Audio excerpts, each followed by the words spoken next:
Number 10. Earth 64211. This reality is quite dark and quite scary, especially for Black Bolt. Here, Maximus, Black Bolt's brother, devised a plan to steal the throne of Attilan and of the Inhumans by disguising himself as his brother. When this plan appeared to be destined to fail due to memory detectors installed around the palace in preparation, he made the Inhuman Telegar make it so that he not only looked identical to Black Bolt, but also had his distinct superpowered vocal cords and his memories as well, erasing Maximus's. Still, Maximus was not trained to hold back his voice, and the pain of the procedure caused him to cry out, exposing his treachery and causing him to be banished from Attilan to Taros. However, Maximus gave himself Black Bolt's memories, and therefore he didn't actually remember his role in this plot, leaving him to ponder upon this revelation if he was indeed Maximus turned into Black Bolt, or simply Black Bolt and Maximus had actually succeeded in usurping him. He couldn't remember who he was anymore. Number 9. That time Thanos helped an old lady cross the street. This alternate reality seems to be unnumbered, but exists based off the story that Cosmic Ghost Rider tells us in the Thanos 2016 annual. Connor diving into Thanos Wins on the part 1 of this list made me remember how much I love that comic, but especially the annual, which features multiple stories which are all, or at least appear to be, set in alternate worlds. In one such story, Thanos helps a little old lady cross the street, seemingly at first out of the kindness of his heart. I know, shocking, right? Well, of course it turns out that even this act is quite sinister, and that Thanos really did it only to delay a bus from stopping, thereby preventing Stephanie Kircher from bumping into and meeting Suzanne. This meeting would set Stephanie on a path which would turn her into Earth's savior, allowing her to end world hunger, cure disease, and dismantle inequality. Thanos even visits Stephanie on her deathbed to give her a vision of what could have been of the life she missed out on because he delayed her bus, stopping by a few moments, preventing her from bumping into Suzanne. Pretty evil stuff, right? And friends, before we move on to this next spot, if you are loving this list and you want to learn about even more scary alternate Earths from Marvel, there are tons of those, so be sure to let us know by giving this video a thumbs up. Number 8. Earth 51412. One of the freakiest realities that I could think of visiting would be the one that belongs to Paton Parnell. Paton Parnell is probably one of the most disturbing Spider-Man alternates around, who literally turned into a sadistic man-spider-like monster when he got his powers. Well, he was actually probably always sadistic and sociopathic to some extent, but getting spider-like powers, which also turned him into a humanoid spider-like creature, probably didn't help the guy. Number 7. Earth 11080. Also known as the Last Gun on Earth reality. Here, Punisher once more faces off against the Marvel Universe. But instead of it just being a comic book trope this time around, Frank is actually not just out for vengeance, but seeks to save the world by facing off against many famous Marvel heroes and villains. This is because on this alternate Earth a virus was released that caused those infected to become violent and cannibalistic. Here Spider-Man ends up patient zero after devouring the villain Rhino live on national television. And well, I think you can imagine how dark it gets from there. It just gets darker and darker and darker. You're like, wow, it's like pitch black in this universe. I cannot see. Someone turn on a light in here. Number 6. Earth 18138. Another scary alternate reality tied to Thanos, as some are known to be. I mean, Thanos is a pretty scary dude. Actually came about because a hero was trying to redeem the villain and raise Thanos instead to be a hero. The hero who attempted this, however, wasn't really great at doing so, and instead made the future worse as a result. This hero was Frank Castle alternate Cosmic Ghost Rider. The thing with Cosmic Ghost Rider is that he only became Ghost Rider as a final gambit to try and save the universe. This was after Frank was killed when Thanos attacked the Earth. By the time Frank had made his deal to become a spirit of vengeance and returned as Ghost Rider, it was pretty much too late. He spent an eternity alone and was driven pretty crazy by the solitude. He went on to get the power Cosmic, became a Herald of Galactus, and when he still failed to stop Thanos, joined him instead.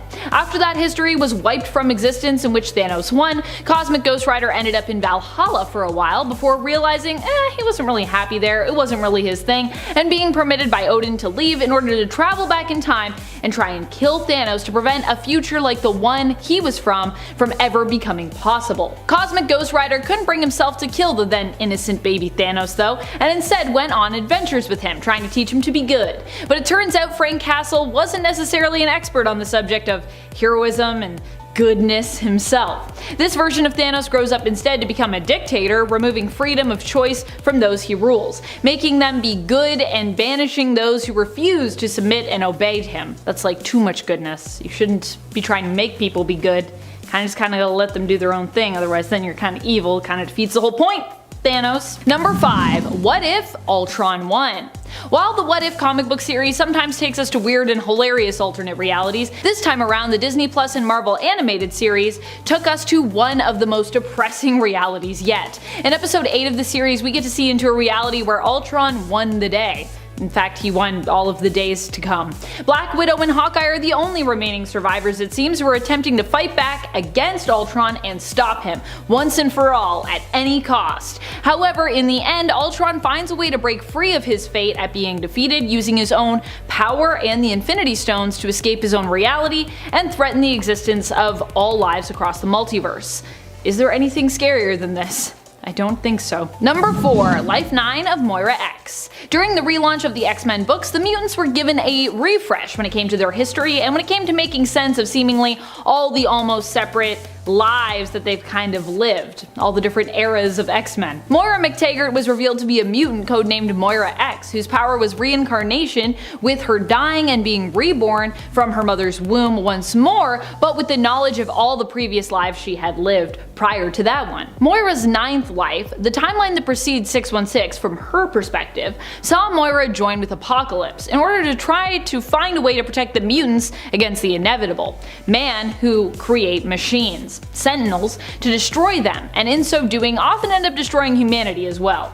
Despite uniting with the powerful mutant Apocalypse in this reality, technology once more ended up being the end of both humanity and mutant kind, with this reality's destruction being linked back to the existence of Nimrod. In order to prevent this dystopian and apocalyptic reality from coming to pass, Moira ends up getting information on how Nimrod was created and allows herself to be killed and reborn with said information so that she might be able to prevent Nimrod from coming online in her next life. And, you know, make the next reality not so awful in the end. Of course, Nimrod has come online, so I'm pretty sure we're all doomed. But anyways, number 3, Earth 21129. Yikes! Is this one scary? Also coming to us from another glimpse into the Darkhold during the Darkhold event. In this reality, we see a darker potential future for Tony Stark, as he works to create his Iron Man suit. In Darkhold Iron Man, Stark creates the suit with the help of his own team of employees and friends, only to discover that removing it also removes his skin with said pieces of armor.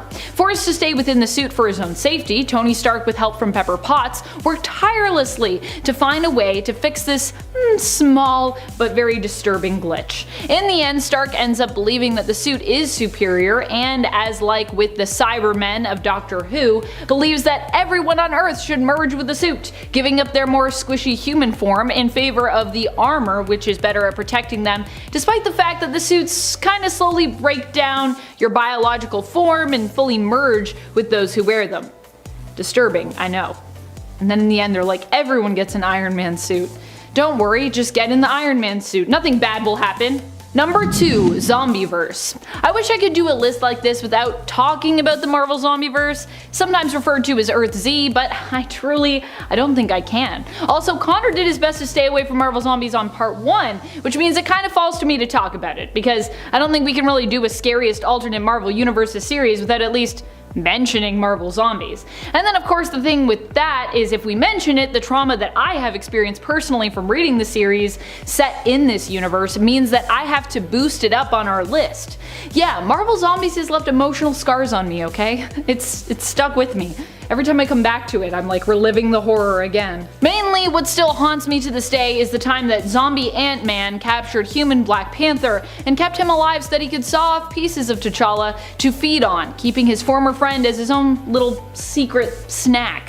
Very, very disturbing. I'm sure that'll never come up again, I hope. Number 1. What If? Zombies. This other alternate zombie reality comes to us from the Marvel and Disney Plus animated show, What If? In this series we get glimpses into alternate Marvel cinematic realities via the Watcher, who pretty much sees all. Each episode features a standalone story, but these episodes also come together in the end of this first season, as the threads from each story kind of end up connecting when the Watcher creates the Guardians of the Multiverse team to help to defend the various realities against Ultron, who we talked about earlier on.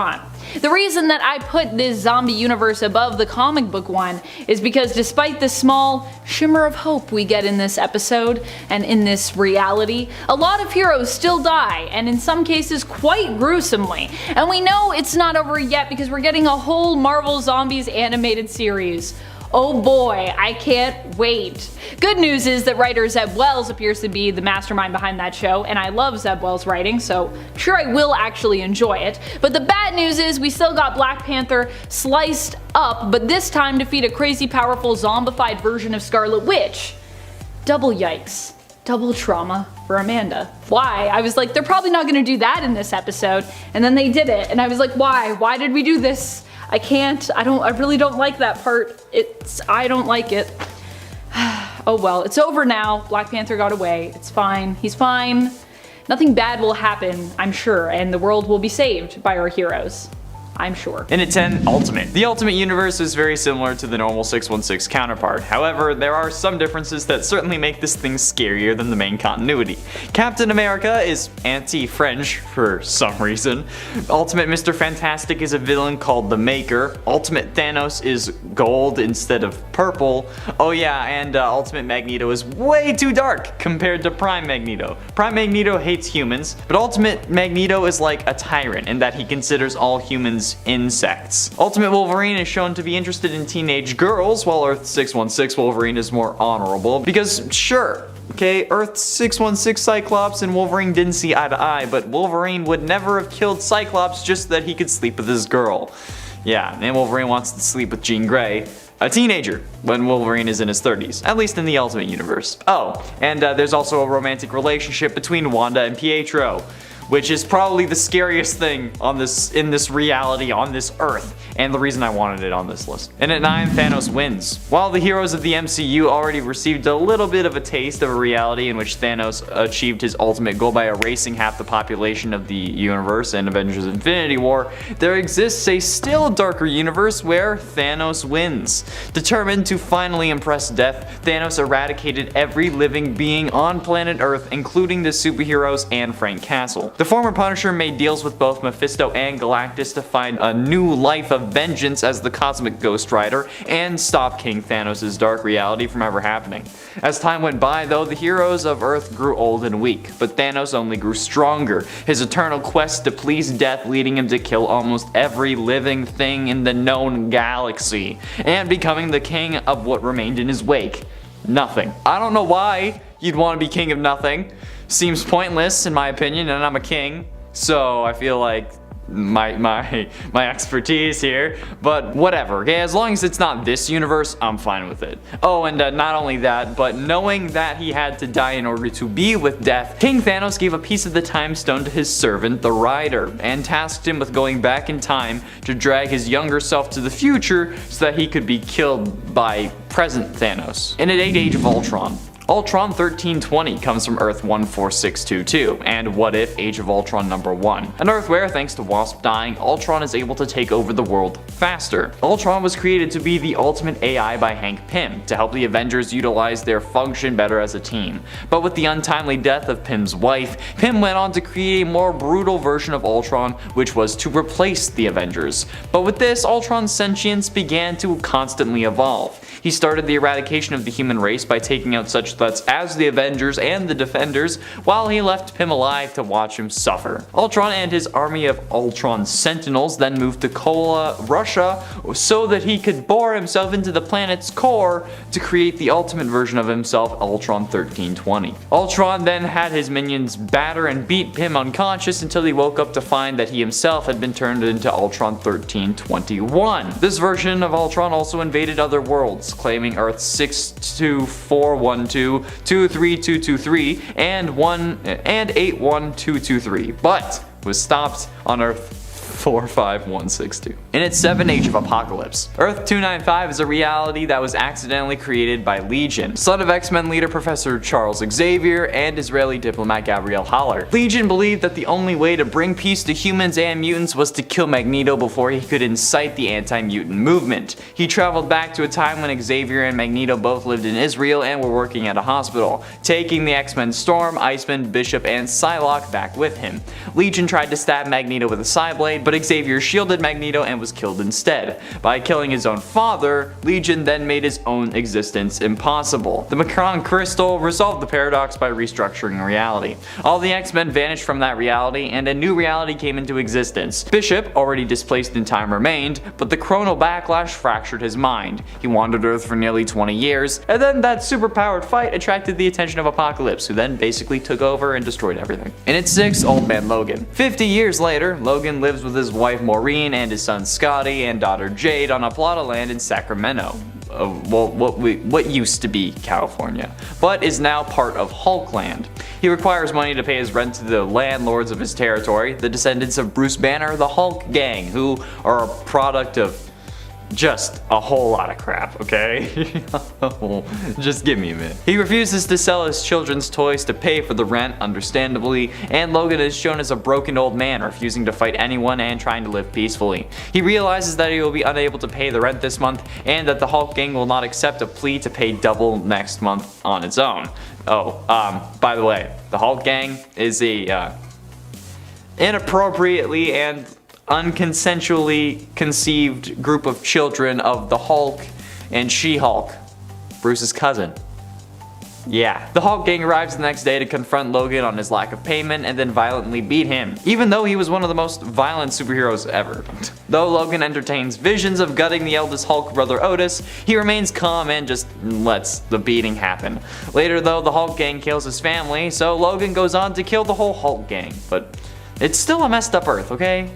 It is. Halfway through into number 5, Earth X. The entire world has mutated due to the release of the Terrigen mists in the air. The now blind Watcher recruits Aaron Stack to be his eyes and inform him of what's going on Earth. X-51 finds that in this new world where everyone has superhuman abilities, a young man named the Skull is attempting to take over the world, and Captain America and a band of former champions of Earth have rallied together to stop him. But there's more going on here than meets the eye. It is learned that the Celestials have manipulated the people of Earth into being antibodies for a celestial embryo that is growing in the Earth's core. With humanity in a state of mutation that is not destined to happen for another 300 years, the Celestials come to cleanse the human race from the face of the Earth. Only the intervention of Reed Richards, Black Bolt, and Franklin Richards, who is now Galactus, stop the Celestials and destroys the thing growing at the center of the Earth. At the end of the battle, Galactus returns to space, and Reed has giant human torches built around the Earth to burn the Terrigen mists out of the air in an attempt to return humanity back to their former state. In at 4, Ruins. While Marvel was showcasing their best and brightest with Earth 616, Ruins takes a dark and twisted look at an alternate Marvel Earth where everything could have gone wrong, and it does, in the worst possible ways. The various scientific accidents and experiments that created Marvel's heroes went extremely wrong in the Ruins reality, alright? The Fantastic Four died on their test run in space, Bruce Banner was transformed into a living mass of tumors instead of the Hulk, and Peter Parker's spider bite left him with a terrifyingly infectious disease that ultimately ends up killing the narrator of the story in the truly darkest Marvel timeline. However, this is basically how the creators thought the world would be if superheroes were real. It is in essence a combination of Earth 616 and our world, with the idea of what would happen realistically if this was our world being the founding thoughts for the Ruins storylines. And it's hella messed up, but I don't think that in this world Bruce would grow tumors, okay? I think he would just die. Probably from cancer, but still, okay, it's a more realistic version, but a much darker version of the realism. Getting close to the end in number 3, Earth 666. First appearing in Secret Adventures number 33 from 2012, on Earth 666, everyone in the world is one of the undead, but this isn't Marvel Zombies. I was told not to talk about Marvel Zombies. The living were not endured on this world, nor do they welcome interdimensional police. The Orb of Necromancy was hidden by Brother Voodoo, who put it deep in Shumagorath's ego maze. In the center tower, where an undead celestial was located and who was their god, and with the orb, they plan to spread undeath to all of reality. And it's currently in a unique position, as its population population is divided between a variety of subtypes of supernatural creatures: vampires, werewolves, mummies, among others. The divide between the various groups is social and deeply rooted, with parts of the world being ruled by various factions. However, in this world there is some hope, as the greatest heroes of the various groups are united to protect the world as the Avengers of the Undead. Basically, if Marvel met Supernatural, especially that episode where like there was like the Chicago monster families and it was like a parody of the Mafia, that's what's going on. Especially because Captain America's shield is made of vibranium, not silver. Get it? Cause Cap's a werewolf this time? The alternative to the number 666 in some translations of the Bible is actually 616, the number used for Marvel's Prime Earth, so there you go. But ultimately, in number 2, Hulk number 3. The world first explored in Hulk number 3 from 2021 is quite an interesting one. Here we meet another Bruce Banner who doesn't actually have a Hulk form. Instead, his Game of Bombs were a success, but the government then took them and then started using them against their enemies, which caused intense radiation that turns those affected into, as the military called them, bio-waste casualties, which in this reality are their own versions of Hulk and She-Hulk, horrifically disfigured for the most part. This Earth's version of Bruce ends up disposing of these Hulks by throwing them into the void, which even he doesn't know where it sends them. Although, if I'm being honest, this kind of reminds me of the Rick Potion number 9 episode of Rick and Morty season 1. You know, like the one where Morty wants to go to the dance with Jessica, but he ends up giving her like a love potion, but it's flu season, and then Rick tries to fix everyone by turning everyone into praying mantises, and then a combination of like a load of different DNAs that was supposed to equal human but doesn't. Yeah, that's kind of how I see these Hulks, but to not such an extreme where Bruce needs to like change worlds. And finally, in number 1, the Cancerverse. The Cancerverse is a reality where life finally defeated death, with eternal life being fueled by the many-angled ones. Every living being in this universe was corrupted and turned to their servitude, resulting in a universe-wide living corpse, which means that they aren't zombies, okay, since zombies are undead and nobody in this earth can die. Before the death of Captain Marvel, with no cure or anything to save him, his terminal condition caused such distress among the people who adored him. Across the universe, all the empathetic trauma was sensed by the many-angled ones. They reached out to the dying Marvel to give them one simple truth: even death may die. While Avengers, Defenders, X-Men, Fantastic Four, and other heroes were present for a vigil at his deathbed at this point, Marvel transmuted his closest allies, among them the Avengers, now the Revengers. Despite the opposition of many, including seemingly at least members of the Machine Resistance, the corrupted heroes performed a ritual known as necropsy, sacrificing the Avatar of Death on the spacecraft Sanctuary and consequently annihilating death itself. Yeah. Number 10, Black Widow and Iron Man. A change in the Ultimate Universe that actually made sense in my head for some reason was the relationship between Tony Stark and Black Widow. Shortly after Iron Man joined the S.H.I.E.L.D.-sponsored Ultimates team, he and Natalia Romanova struck up their relationship, and it went so far the two eventually got engaged, with Tony even giving Black Widow her own nanite-controlled suit of armor, which did look really cool by the way. But the happy couple didn't last too long, as it turned out that Natalia was actually a traitor, working for the Liberators, which is a whole other thing we could talk about. After she turned on Tony, she managed to end the life of his longtime butler and close friend Jarvis. Kind of an unredeemable act there. So it didn't feel so bad when Tony used the nanites inside Natalia's body, the ones used to control that fancy new armor, to paralyze her and steal information from her brain about the Liberators and her betrayal. And then he knocks her unconscious with a wine bottle, giving her brain damage. There was also this whole raunchy video that got leaked of the two, which just felt completely random to me, but hey, it happens. Number 9, Black Panther. A lot of stuff in the Ultimate Universe I can look past, but I gotta say I don't like what they did to Black Panther here. You see, in the Ultimate Universe, T'Challa Udaku, the youngest son of King T'Chaka, when he became jealous of his older brother M'Baku, who was set to take on the Panther Trials, T'Challa decided to secretly go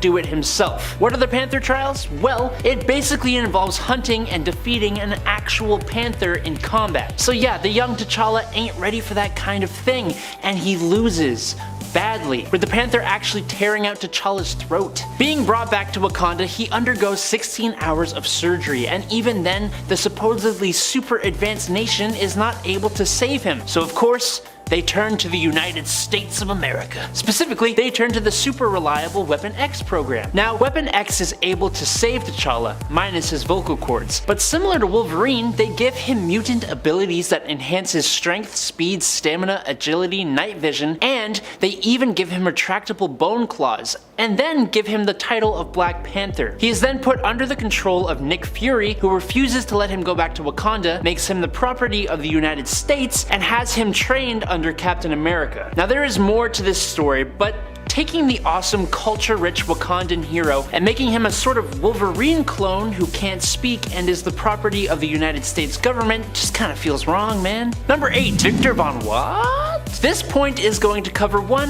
very small thing. For the ultimate version of Doctor Doom, I honestly don't have much issue with the changes they implemented. The metal skin, the goat legs, the backstory change, even what they did to his kingdom, it's alright, I guess, for me. One thing I cannot abide is changing his last name to have him seemingly related to a real-world action star. Victor Van Damme? Van Damme? Why? Who do these buffoons think they are? Sorry, I'm getting a little worked up here. He was also way more of a petty character than he was an extremely dangerous villain. Luckily, that changed slightly before the Ultimate run came to an end, but the damage was done. Let's just move on. Number 7. Blue Goo. Maybe this is more just really weird as opposed to a horrible moment, but thanks to sci-fi writer Orson Scott Card of Ender's Game fame, we got a version of Iron Man who, due to a virus that led to the passing of his mother and affected Tony upon his birth, lives in constant pain unless he's coated in this really strange blue goo created by his father, which was developed as a sort of bio armor. It does the trick, but it's still rather odd, and fans were not fans of this change. Personally, I think a lot of the changes made to Iron Man's backstory in the Ultimate Universe were really interesting, and it was different from 616, which made it fun, but the blue skin was an interesting choice to say the least. This point is a little unfair as Marvel decided to retcon this out of his history, but that don't change the fact that it did indeed happen, and it was rather strange too. Number 6. Hulk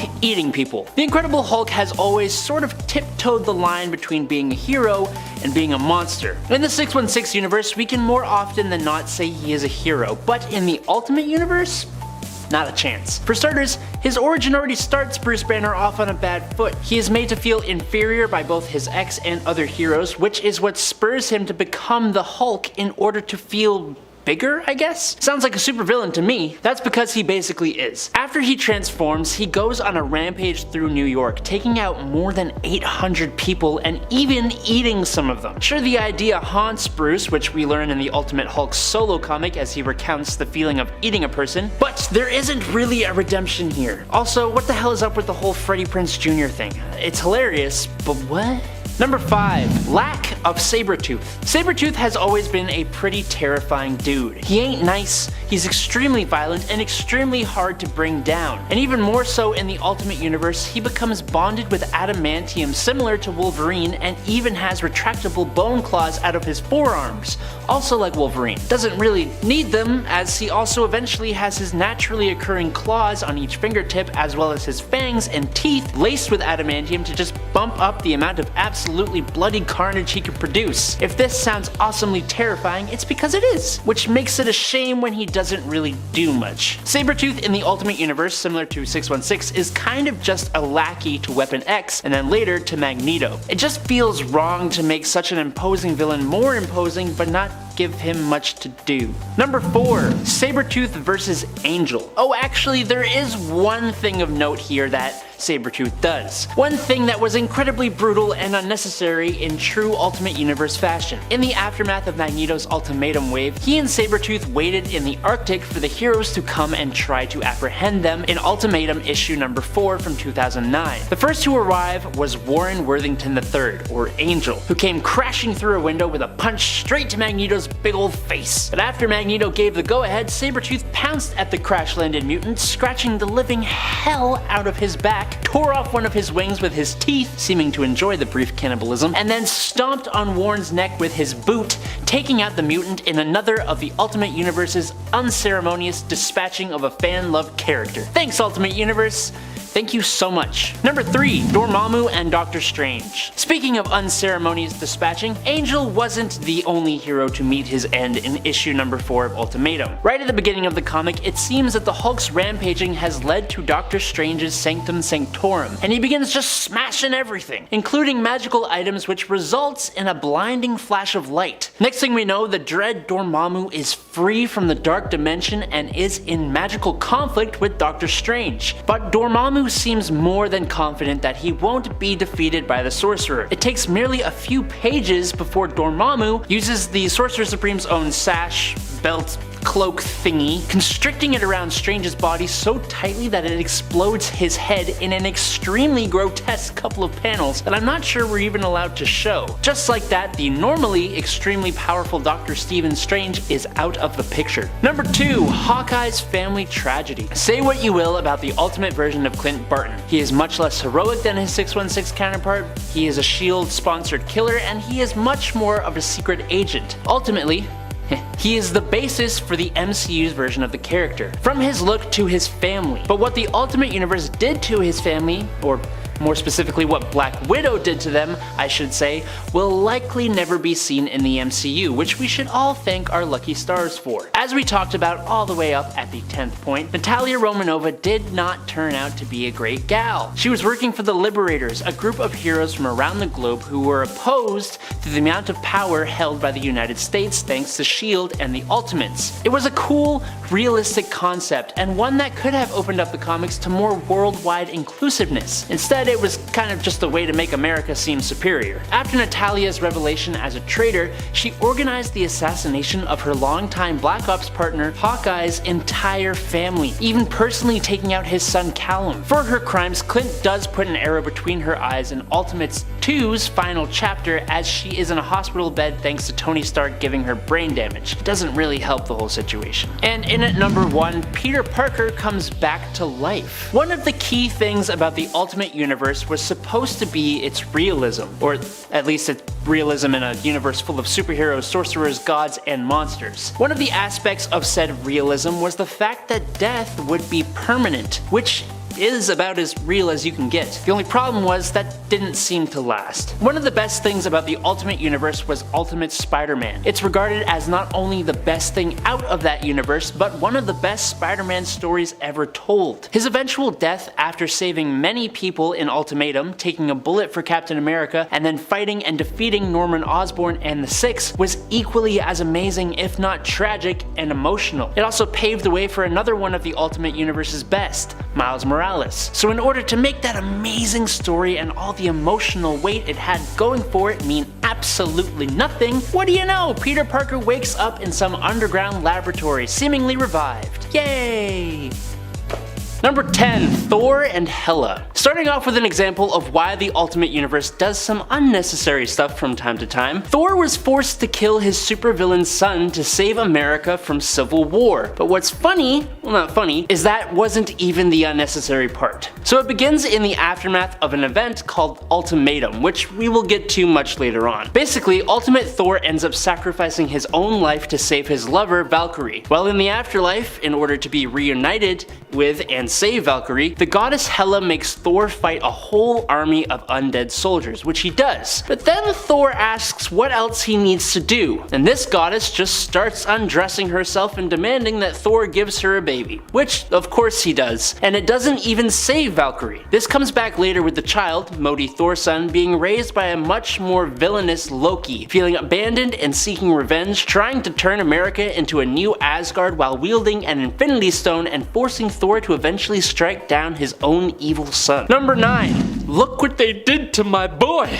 Almost everyone loves Deadpool. Weirdly, even some moms love Deadpool. So when the gritty, realistic, mature Ultimate Universe was going to bring the character in, you'd expect it to be a match made in heaven. No! I blame this version of the character for the monstrosity we got 3 years later in 2009's X-Men Origins Wolverine. The ultimate Marvel version of Deadpool was a sergeant in the military named Wade Wilson. He's grim, he's angry, he's way too serious, and he also is an incredibly creepy racist mutant hater. Oh, he was also a cyborg with incredible strength, he retained his signature healing factor, and instead of just being disfigured, he had no skin at all. And he's missing part of his skull, so his head is instead encased in a clear plastic case for everyone to see. Deadpool leads the Reavers, who are also racist in trying to kill prominent mutants. Thankfully, Ultimate Deadpool was taken off the board by the 616 Deadpool in Deadpool Kills Deadpool in 2013. Number 8.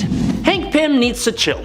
Hank Pym has not really ever been that great of a dude. He has multiple untreated mental disorders and crazy insecurities that have caused him to do multiple not so great things in his time in the regular universe. But of course, everything in the Ultimate Universe gets ramped up a bit. Pym got involved in a very heated argument with his wife, Janet Van Dyne, over her friendship with Captain America. In Ultimates issue number 6, things start to get physical until the Wasp shrinks down to her smaller size to get away from her husband. Unfortunately, the terribly insecure Hank cornered her and sprayed her wasp-sized self with bug spray. She hid under a desk to catch her breath after inhaling the toxic fumes, while her husband just kept on with the emotional bombardment. But he didn't stop there. He then sent an army of ants after her until he realized what he was doing to his own wife. This stuff kind of boils my blood just a little bit. The fight resulted in Janet's very near death, her hospitalization, and his expulsion from the Ultimates. Number 7. Making the Maker. The Fantastic Four in the Ultimate Universe remained relatively the same, at least in their family dynamics. Their backstory was slightly modified, but overall the four main heroes lived as you'd expect, until it all went Marvel Ultimate-y. First off, Sue Storm and Reed Richards lost a child together, but then Reed Richards proposed to Susan Storm and she rejected his proposal. Just like that, the Fantastic Four was no more, but that's not the end. What came next, really quickly I might add, was Reed going absolutely bonkers, faking his death, de-lifing his family, planning alien terror plots around the world, being trapped in the negative zone where he primed his intellect by stretching his brain and skull, and he built an army. Since he was horribly burnt by the Human Torch, Reed took to wearing a helmet and founded the Children of Tomorrow, the Dark Ultimates, and he called himself the Maker. He became an incredibly evil Reed Richards. Number 6.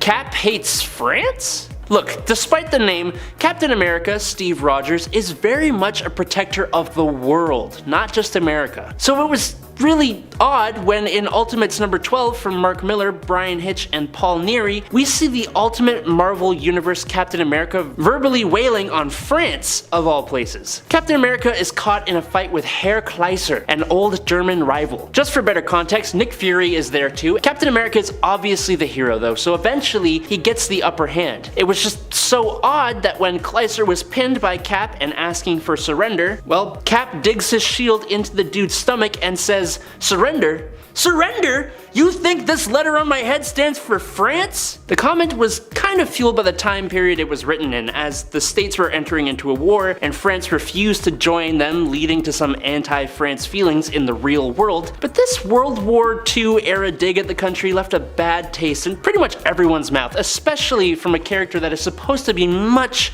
much better than that. Number 5. Wolverine. Why are you so weird? Look, I'm gonna get into all the weirdness that is the Ultimate Universe Wolverine in a sec, but one thing that kind of immediately sticks out is how this version of Wolverine seems to repeatedly swing for ladies that are a little below his age bracket, or like a lot below, and always redheads, which I guess kind of checks out from the 616 version too. Jean Grey, Firestar, and the one we're talking about today, Mary Jane Watson. In Ultimate Spider-Man number 66, Wolverine and Peter Parker end up switching bodies after Wolverine makes some unwanted advances on the teenage Jean Grey, who psychically swapped their bodies. I don't know why she did that, but she did it. Wolverine finds some drawbacks, but apparently they pale in comparison to the perk that is the teenage Peter's girlfriend, Mary Jane. Wolverine tells MJ that he, in Peter's body, doesn't need to go to school, while also making some crude advances towards her as well. It comes off as kinda creepy and really cringy. Number 4. Wolverine How You Die. Now, on the topic of Wolverine, he himself has quite a few moments that make him kinda awesome and some that make him kinda Horrible. Ultimate Wolverine is no longer feral, and he does not have the classic healing factor. Instead, he gets the survival factor, which is kind of a heck of a lot better. He can survive a heck of a lot, almost anything. S.H.I.E.L.D. chopped his body off, leaving only his head, and he breathed through his skin. They put his head in a vacuum and he went into stasis. Hulk ripped his body and threw it into another mountain range, and when Wolverine found that half, it was still fresh, no organ failure, no rot, and the blood was somehow still pumping. And he just put himself back together again with no issues. Ultimate Wolverine is unkillable by any means, no matter what you do. It was also implied that Ultimate Wolverine was the precursor of all mutants. He was sort of the first mutant in the world. So all the other mutants are basically products of Weapon X experimentation on Wolverine. On top of that, his blood could be synthesized into a substance that gives mutants insane power boosts. Marvel made Ultimate Wolverine insanely overpowered, and then they absolutely killed him in the stupidest way possible. He died because Magneto did a hand wave thingamajig, as someone on Reddit said, and apparently he destroyed every single one of Wolverine's cells while ripping out his adamantium. Number 3. Is this Game of Thrones? If you haven't noticed by some of the previous points, Marvel did a lot of unnecessary sexualizing of the Ultimate Universe. And to just push it a bit further into unnecessary odd choices made by Marvel for this universe, they included the incestuous relationship between the characters of Scarlet Witch and Quicksilver. Somehow it actually feels worse than the one in Game of Thrones, maybe just because it was extremely shocking and the two characters never had anything even similar to this in the 616 continuity. Fans wondered whether it was really necessary for Mark Millar to pair the two characters together and questioned whether the twist added anything new to the story at all. Answer: it didn't. Probably the biggest issue with this revelation is that now the characters can't so much as look at each other without fans accusing the writers of returning to the incest plot from the Ultimate X-Men. Number 2. Blob. After the events of that Ultimatum thing, which I'm so close to talking about, many heroes were taken out and or unaccounted for. One such hero would be Janet Van Dyne, the Wasp. Now, as we know, Hank Pym, Ant-Man, was kind of the worst. And though a terrible husband, he still diligently looked for his missing wife. What he found instead was the villain the Blob feasting on her remains. It's probably one of the most striking images from the whole Ultimate Universe, but it just gets stranger and somehow worse. Enraged at the sight of it, Ant-Man converted to his giant man state and picked up the Blob in his giant hand and bit Blob's head clean off and spat it on the ground to the shock and horror of his teammates. And in at number 1 is Ultimatum. Ultimatum was supposed to be how the writers finished off the Ultimate Universe stories. Obviously it didn't turn out that way, but as you can tell from previous points, writers kinda just went a little haywire with things they would do with a dying universe story. Basically, Magneto, who has been a pretty brutal villain in this universe so far, goes even farther during the mega event where stakes were way high. Basically, after Magneto gains control of the Hammer of Thor and is manipulated by none other than Dr. Doom, he messes with the magnetic pillars of the world, flipping them on their head and sending weather into a frenzy. The big event was a giant tsunami called the Ultimatum Wave that basically put New York underwater and brought a giant casualty list along with it. Bruce Banner drowns, but the Hulk lives, the Wasp gets eaten, as mentioned before, and Quicksilver and Scarlet Witch are killed off. In a bit more of a divisive move, while the X-Men are looking for their fallen teammates in the wake of the tidal wave in New York, Magneto pays a visit to Professor X and in a pretty brutal scene, snaps the Professor's neck. Magneto also rips the adamantium from Wolverine's skeleton and pretty much disintegrates him like we talked about before. Number 10. Batman vs. Bigby. You know Batman. But have you ever read or heard of the Fable series? It's one of my favorite comic series. It basically follows classic fairy tale characters living in modern day New York. The Big Bad Wolf, otherwise known as Bigby Wolf, is the sheriff of their community. In 2021, we got the limited DC Black Label series Batman vs. Bigby, A Wolf in Gotham, which is a collaboration between these two comic worlds, with Bigby as a main suspect for murders in Gotham. If you like the Fables world and you like Batman, you'll love this little mashup. Number 9. JSA The Liberty Files. The Justice Society of America, The Liberty Files, is a DC Elseworlds story from 2000 to 2003, which makes it non-canonical. Any story that lets writers go outside the rules of the DC canon always makes for stories that I personally love. Alright, so what's it about? The series took characters from the JSA, but turned them into covert government operatives in World War II. Specifically, the story centered on 3 heroes: Batman, called Bat, Hour Man, called Clock, and Dr. Midnight, called Owl. I know, really creative names. The three were known as the Unholy Three, and their mission, at least in the Part 1 story, is to find Jack the Grin, who is the Joker, who has information about the German weapon Übermensch, or Superman. Are you sold yet? Number 8. Earth 15. Earth 15 first appeared in 2007 in Countdown number 30. This Earth was basically a perfected Earth with heroes who evolved to become nearly perfect beings, with most of the proteges like Jason Todd, Donna Troy, Zod, and Kyle Rayner taking over the original heroes' roles. That is, until the events of Flashpoint, when it was destroyed by the crazed Superboy Prime. That little rascal. The still existing dimension became a graveyard universe, eventually being modified by Hal Jordan into an Earth whose heroes had personalities opposite to the Prime Earth versions. It's an interesting place for sure, and some interesting things have happened in it. Check it out. Before we go on to number 7, I got something to tell you. You're great. You guys keep hitting that like and subscribe button, you're making me blush, my goodness. Keep up that support, it helps us bust out more and more of these videos for you lovely people. Alright, moving on.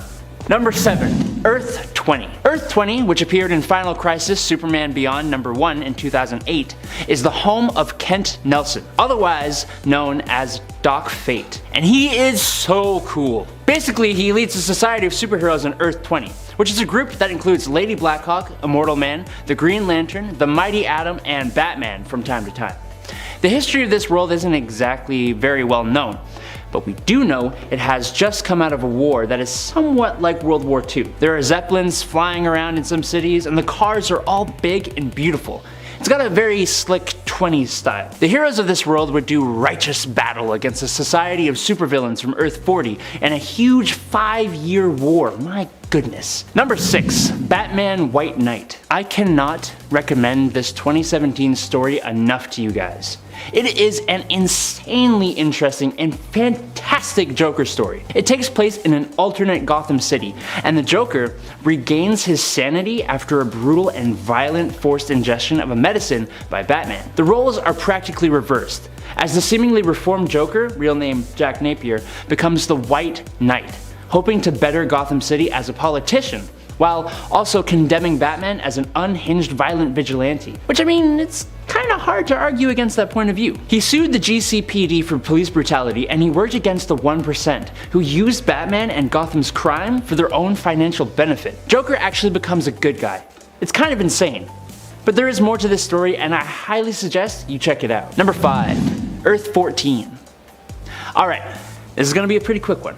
There is not a whole heck of a lot of information out there about Earth 14, which first appeared in Superman Volume 4, number 15 in 2017. I want to talk about it because the Justice League of Assassins is just the coolest looking version of the Justice League I have ever seen, even if it was just for a short period of time. The Assassins are made up of alternate heavy weapon bearing versions of Wonder Woman, Batman, Harley Quinn, Flash, Aquaman, what looks like it could be Green Lantern, and Superman. They only last about 3 pages of the comic they are a part of, but I really hope we see them pop up in other stories because these guys are just so rad. All we saw them do was fight a bunch of gatherers in a post-apocalypse looking Earth. Number 4. Batman 89. Okay, you can fight me in the comments about this one. Batman 89 was published in 2021, but the stories take place in the Tim Burton Batman movies world. Seeing how we haven't actually seen a comic in this world, I'm gonna take this one, okay? Cool. So yes, this is that Batman and Bruce Wayne in this comic. He has the same suit from the movie, the same amazing Batmobile, and it takes place after the events of the movies. But it's more like comic heavy. It's really cool. We see Harvey Dent actually become Two-Face, Michelle Pfeiffer's Catwoman is back, and we even get a Robin for this universe. It's so awesome. I don't want to spoil too much, so you can probably guess what I'm gonna say. Go give it a read. Number 3. DC vs. Vampires. The ongoing DC vs. Vampires limited series that started in 2021 is such an amazing story. It just makes sense. Pit the characters of the DC universe against a growing army of vampires, a mystery around who the superhero vampire leader is. It's great! The basic premise, without spoiling much, is that Mary, Queen of Blood, who upholds the peace between vampires and humans, is dead. Whoever killed her also killed the Legion of Doom, and has made a plan for vampires to take over the world. Andrew Bennett, a vampire, went to the Justice League to tell them about the army of vampire supervillains. There's a vampire Gorilla Grodd, like, come on. The story has a large Batman and Bat family presence, as a story about vampires should, and for a story so grim, it actually has some really funny moments. Especially from Damian Wayne, as I'm sure no one is surprised by. Number 2, DC Bombshells. DC Comics Bombshells is an awesome story from 2015 that focuses on a reality where a team of female superheroes fight on the side of the Allies during World War II. It actually first came to be because of a line of statuettes released by DC with superheroines wearing retro 40s inspired costumes. They were so popular that they moved to variant covers and then they got their own series. Each hero has their own style and story while still all being part of this bigger, wider alternate World War II story. It's truly awesome and mainly follows Batwoman, Wonder Woman, Supergirl, Stargirl, Zatanna, and the Batgirls. Go give it a little gander, would you? Number 1, Dark Knights of Steel. And now for my favorite. Dark Knights of Steel. Swords, sorcery, superheroes. Dark Knights of Steel is a story that actually came out this year, that's 2022 if you're watching this from the future, but is set in an alternate medieval fantasy universe. Batman is an actual knight and half Kryptonian. Like, I'm just in love. Okay, so basically, Jor-El and Lara escape Krypton before it is destroyed and crash land on the medieval Earth, and eventually become the rulers of the land after giving birth to Kal-El. It's wild. There are alternate versions of Green Lantern, Supergirl, Harley Quinn, Robins, Alfred, Constantine, Green Arrow, Joker, Green Lantern, Black Lightning, and more. I love to see comic book publishers do these time-displaced stories, it's great. Number 10.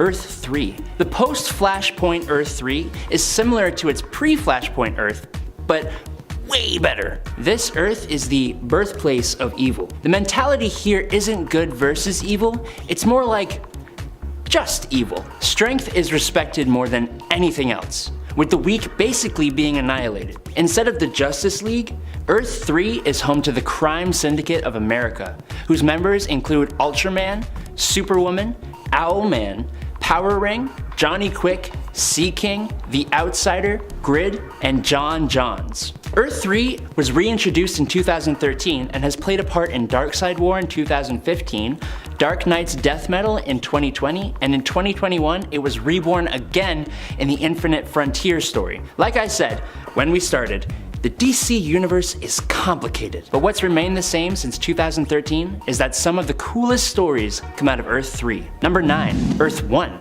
Earth 1 and the number 10 pick are probably the oldest of the Earths and universes on this list. Earth 1 first appeared in 2008 in its New 52 form, but it introduced a whole spectrum of readers into the DC universe, and sales for its comics were through the roof. So I believe it deserves a spot on the list. Here, superheroes are all younger, and they all just started their superhero careers. Superman, Batman, Wonder Woman, the Teen Titans, and Green Lantern all have graphic novels that take place on this Earth, and they are all just fresher takes on the almost overdone superhero origin stories. With the characters all being younger, it was also very easy for younger readers to relate to, and gave the characters conflicts that they wouldn't have faced as their prime Earth counterparts. Number 8.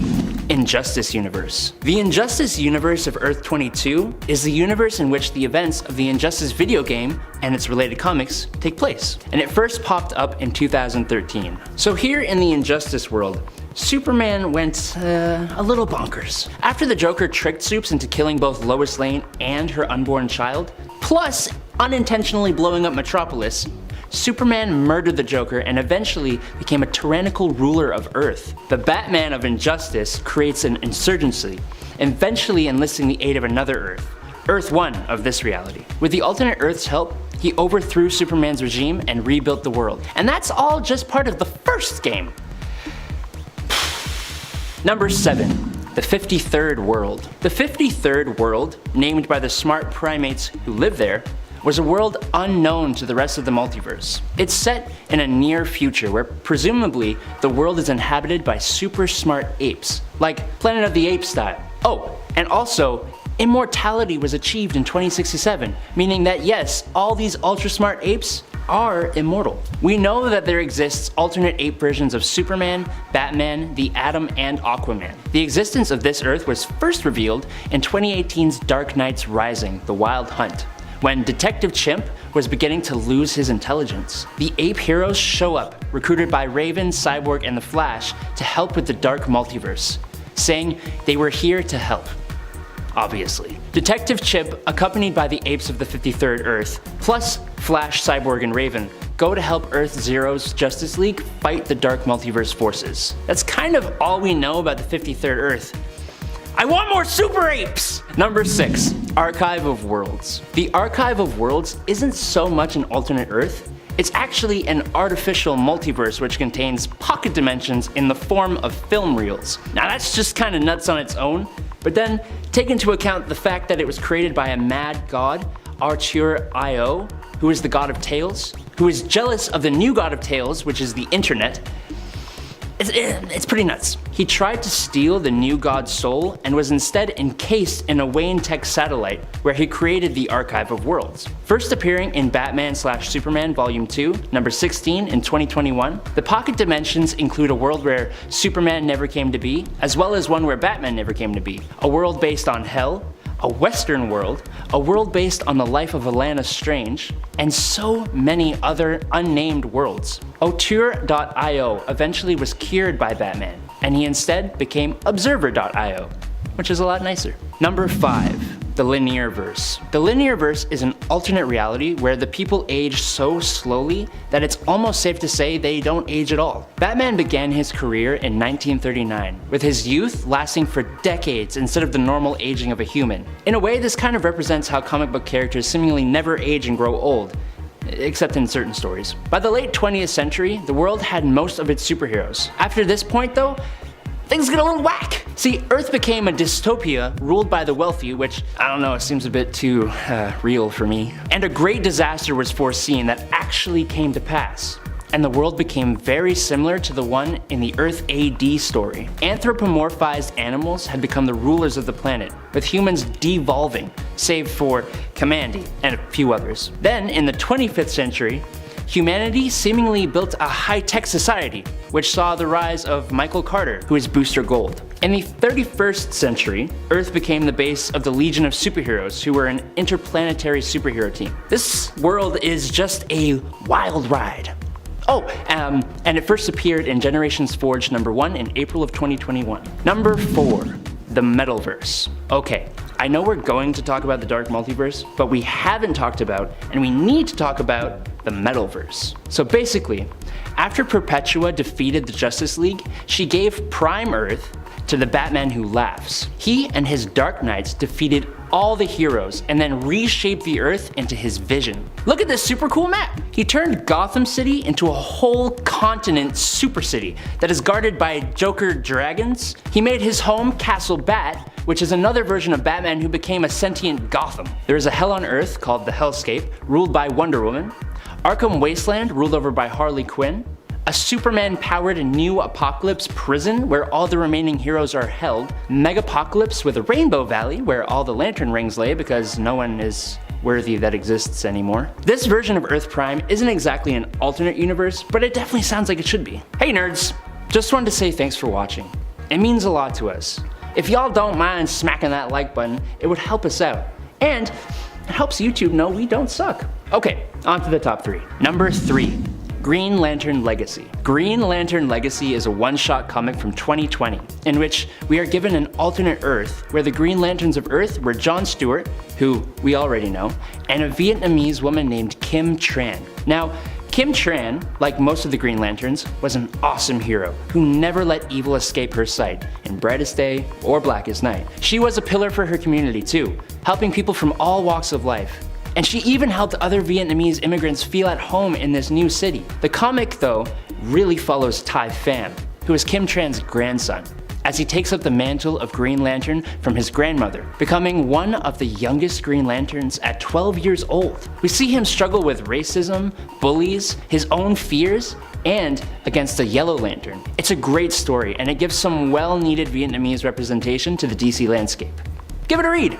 Number 2. Deceased. You know how Marvel has the Marvel Zombie storyline? Well, this is basically DC Zombies. That's a bit of an unfair comparison though. The two stories are very different, with the DC version ultimately being slightly more grounded and emotional. In this reality, Cyborg has been captured by Darkseid on Apocalypse, and it's revealed that the anti-life equation lives inside him. When Darkseid tries to take the equation, it is instead corrupted, causing Darkseid to explode Apocalypse, but not before Cyborg was sent to Earth. Once he arrives, he inadvertently infects the entire world with the anti-life equation, which has taken the form of a techno-organic virus. This turns millions of people and a lot of metahumans into zombies. The story follows the survivors as they try to quell the threat and eventually leave the Earth to settle a new home. I kind of prefer this to the Marvel Zombies story. I don't know, it's a survival story instead of a funny zombie story. I like it. Sue me. Please don't sue me. Number 1. Dark Multiverse. First appearing in Dark Knight's Metal #1 in 2017, the Dark Multiverse is basically the shadow version of the regular DC universe that resides underneath the primary one. So there are negative versions of the 52 Earths of the regular multiverse, but it was also originally the World Forge, meaning it has so many more worlds. For example, there are worlds born from sentient life's hopes and fears. Honestly, each world here could take up a point on this list, but it feels like that's cheating a little. The World Forger was the master of this domain and created the Great Dragon, Barbados, to destroy unstable realities that couldn't join the Orrery of Worlds. Barbados, manipulated by Perpetua, rebelled and defeated the World Forger, creating the Dark Multiverse. A lot more happens after that, but I can't cover that in a 1-minute segment, so Dark Knight's Metal is an amazing story and it deserves your reading. Number 10. Dark Ages. In this alternate Earth, after a battle with an ancient galaxy-attacking robot called the Unmaker, Doctor Strange opened a portal to create an EMP that would defeat the Unmaker. This worked, but he died before he could close it. This resulted in a huge EMP that shut off all electricity on Earth. This led to various wars in the post-apocalypse, killing billions of people. Eventually, things calmed down and people lived in various communities, surviving against attacks from vampires and werewolves. In Europe, however, the mutant apocalypse had taken over, and using brainwashed geniuses from around the world began attempting to reawaken the Unmaker for his own villainous deeds. Number 9. Hulk Future Imperfect. This won't be the first Hulk-related post-apocalypse on this list. Being virtually indestructible, most apocalyptic events don't really do much to physically harm the Incredible Hulk. This includes the possible future of the Hulk Future Imperfect storyline, where 100 years after a nuclear war turned the world into a wasteland, the Hulk became the ruler of humanity inside the city of Dystopia, which is a fitting name. This Hulk had the intelligence of Banner and double the strength of the current Hulk from being subjected to the radiation of the nuclear war. The city is policed by futuristic soldiers and the Dogs of War, which are robot dogs created by the Hulk to defeat the first Maestro, Hercules. The new Hulk Maestro is a nuclear, twisted, super powerful version of the character, and the world he inhabits is a very early 90s comic book post-apocalypse. 2 universes down, and I already want to let you know how much I appreciate you watching. Wow, you must be hitting that like and subscribe button a lot, huh? Well, don't stop though. It helps keep our universe from becoming an apocalypse! Number 8. Marvel Universe vs. The Punisher. In this universe, the Punisher interrupts an arms deal that leads to him being doused in a chemical experiment that, for Frank Castle, makes him immune to infection, illness, and disease. The chemical weapon got into the water though, and then into the food, and starting in New York, it spread to the whole world through infected travelers from JFK Airport. And all this before it started turning people into cannibals. In this universe, Spider-Man was the first cannibal to be seen by the public, having defeated Rhino in Madison Square Garden, and then eating him in front of the viewers of a hockey game. After this, an outbreak spread and led to insane events, including a war against the cannibals, who became the dominant beings of this Earth. But the real star of the show is Frank Castle, the Punisher. This is one of the greatest and most brutal Punisher stories. It plays on many of his character flaws and strengths, but the story also shows him killing so many different heroes who you and I have always wanted to see him face. Number 7, Battleworld. Okay, yes, this is kind of cheating, but also not really. I mean, the apocalyptic event, the Incursions, is part of the mainline continuity, but the Battleworld, created by God Emperor Doom, is also an alternate Earth. So I put it lower on the list just to be more fair, but this place and the story that it is part of are just really, really, really, really good. The world itself is made up of various domains, some of which were made up of the remains of other worlds and realities that are ruled over by barons appointed by God Emperor Doom. Some of these domains could have whole videos devoted to just their stories. What makes this place even cooler is that Doom's battle world was policed by a group known as the Thor Corps. It's a police force made up of different versions of Thor. I think it is just the coolest thing ever. But yeah, Battleworld.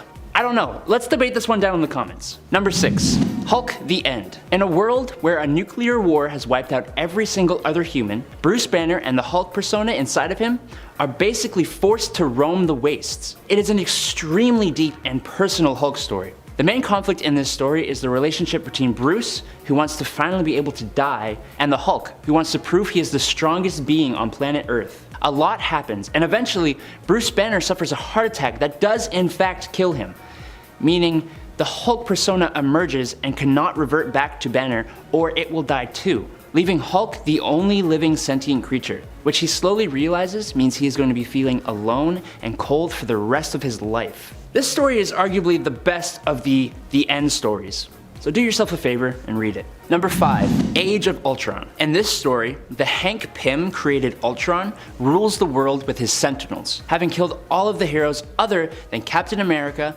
Spider-Man, Hawkeye, Iron Man, Emma Frost, She-Hulk, Luke Cage, Invisible Woman, and Wolverine. Ultron isn't even here in the time the story begins. He's actually in the future, where he already won, making sure this stays the case by remotely controlling the Vision in the current time. Gotta love time travel. From a hidden base in the Savage Land, some heroes go into the future to stop Ultron and are quickly defeated.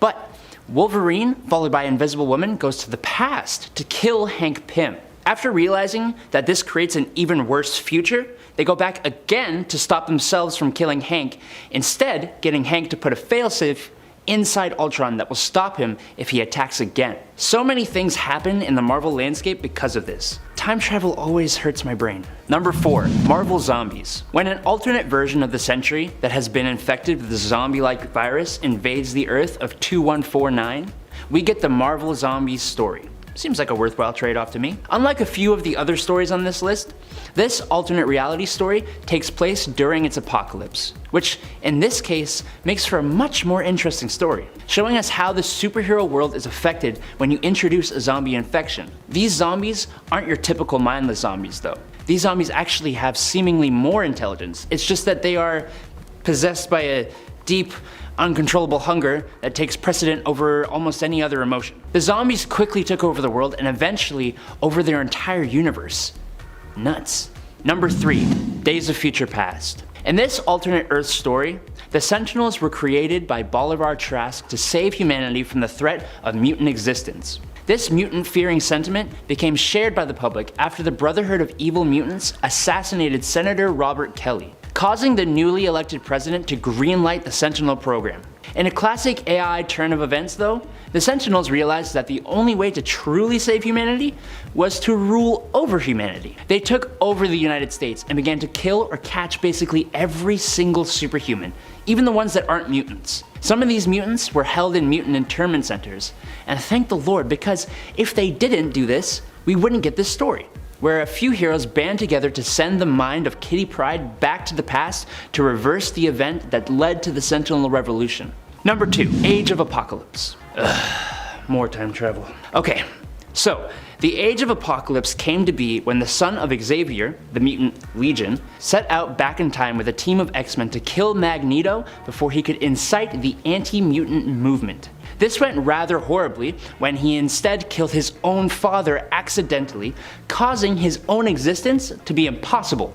This created a time paradox. In this splintered reality, Earth 295, Apocalypse began his world domination 20 years earlier, before there were no Fantastic Four, Avengers, or other heroes to stop him. Apocalypse took over North America with his 4 horsemen, who divided up the continent and ruled over other mutants, except for the new X-Men team led by Magneto, the unworthy, and those who opposed them. The story has way more happening in it that is almost impossible for me to cover in this one little segment. And it also was super important for the character and publication history of the mutants and X-Men. It's a well put together, intriguing story, and it deserves your eyes. Number 1, Old Man Logan and Hawkeye. You had to know I was going to talk about this. This is quite possibly my second favorite Marvel story after Marvel 1602. The apocalypse in this universe was basically all the villains winning. In the usual hero stories, villains face against their usual villains and are always defeated. But in Old Man Logan, the villains organize themselves where simultaneously, different villains and groups of villains will go against heroes that their abilities are best suited to deal with. For example, instead of fighting Spider-Man and his spider sense, Mysterio is sent against Wolverine. And using his illusions, he got Wolverine to murder all the other X-Men. It was pretty brutal. The conflict ended up turning the United States into an apocalyptic wasteland, ruled over by the Red Skull, with territories divided up and ruled over by a few different villains. Almost all the heroes are dead, or they changed sides, or they are working as mercenaries, or in the case of Logan, they are retired. The story set in this post-apocalyptic universe is just a work of art, and you gotta give it a read. Number 10, Tech On. In this 2021 storyline, the Red Skull comes into a new power that removes the powers of other heroes. Tony Stark uses his technology to create the Iron Avengers. Captain America, Captain Marvel, Black Panther, Spider-Man, Wolverine, and obviously Iron Man, basically the most popular Avengers, all get Iron Man-like mech suits that they can use to fight against similarly meched up villains. The whole thing was basically a partnership with Bandai Namco to create Avenger-themed mech toys. So it has no numerical Earth number. But who cares? The art is sweet, the idea is original, and the toys are kinda cool. Number 9. Earth 1048. The reality of Earth 1048 is actually the reality seen in the Marvel Spider-Man game that came out on PlayStation, plus its associated comics and novels. Seeing as this game is highly beloved by many Spider-Man fans, including myself, I thought it deserved a mention. The universe first appeared in the Marvel Spider-Man Hostile Takeover novel on August 21st, 2018, which served as a prequel for the events of the game. In case it wasn't clear, this is also the universe featured in Marvel's Spider-Man Miles Morales, and will be the same world in the next entry to the series, Marvel Spider-Man 2. All the games so far have had fantastic open world versions of Manhattan, some of the best web swinging in a video game so far, tons of alternate reality and original spider suits, and are all really fun. Number 8. Earth 8. First appearing in Spider-Man Volume 2 number 14 in 2017, Earth 8 is a pretty great place. Essentially, it's a possible future of the reality of Earth 65. A utopia where Miles Morales and Gwen Stacy got married and were part of a team called the Amazing Eight, whose members included Spider-Boy and Spider-Girl, Miles and Gwen's kids, Spider-Ham, Penny Parker and her Spider-Mech, Jerry Drew Spider-Man, and an unnamed Spider-Woman that resembled Kraven the Hunter. The Spider-Gwen of Earth 65 came to Earth 8 to ask for the Amazing Eight's help to fight Silk in her reality. Unfortunately, Miles and Gwen were on their second honeymoon, so she only got the Amazing 6 out of 8, but that was enough it seems. Number 7. Earth 2319. Appearing in the New Avengers Volume 3 number 14 in 2014, Earth 2319 is one of the Earths that dealt with the incursions. This Earth had gone through a fourth age of apocalypse, which resulted in the collapse of the Phoenix Eggs, which in turn led to Magneto forming the floating twin cities of Tian, where mutants would be safe. The floating cities ended up being the point of an incursion witnessed by the 616 Mr. Fantastic. An Illuminati team was formed on the Earth that consisted of Mr. Fantastic, Doctor Doom, Black Panther, Yellow Jacket, both Captain Britons, Betsy Braddock and Brian Braddock, Iron Man, and Emma Frost. It was basically used as an example of what the Sidera Maris, which are an army of robots created by the mapmakers, could do after they invaded from the incursing Earth, resulting in the eventual destruction of Earth 2319. Number 6. Dark Hole Universes. Earth 21129, Earth 42222, Earth 52433, Earth 64211, and Earth 37640. Now, this one point is actually going to cover multiple different alternate Earths in one, because they are all part of the same event. The The Darkhold is basically a codex written on flesh by the elder god Chthon of all his evil works and spells. There is a stone transcription and a series of scrolls that act as the same thing. But when the true Darkhold was found by Victorious and Doctor Doom, it opened a pathway between the other world and our world, and awoke Chthon in preparation for the coming conflict and to temper them with madness, which is just the dumbest idea I've ever heard of. Victorious and Scarlet Witch had Iron Man, Blade, Wasp, Black Bolt, and Spider-Man all read from the book. The problem was they read too far, were corrupted, and saw horror story versions of their lives, resulting in 5 alternate realities and 5 2021 stories you need to read. Number 5. Earth TRN 891, Dark Ages. In the alternate Earth TRN 891, after a battle with an ancient, powerful, galaxy-attacking robot that was trapped inside the Earth billions of years ago called the Unmaker, Doctor Strange opened a portal to create an EMP that would defeat the Unmaker. This worked, but Strange died before he could close the portal. This resulted in a huge EMP that shut off all electricity on Earth. This led to various wars in the post-apocalypse, killing billions of people. Eventually, things calmed down and people lived in various different communities, surviving against attacks from vampires and werewolves. In Europe, however, the mutant apocalypse had taken over,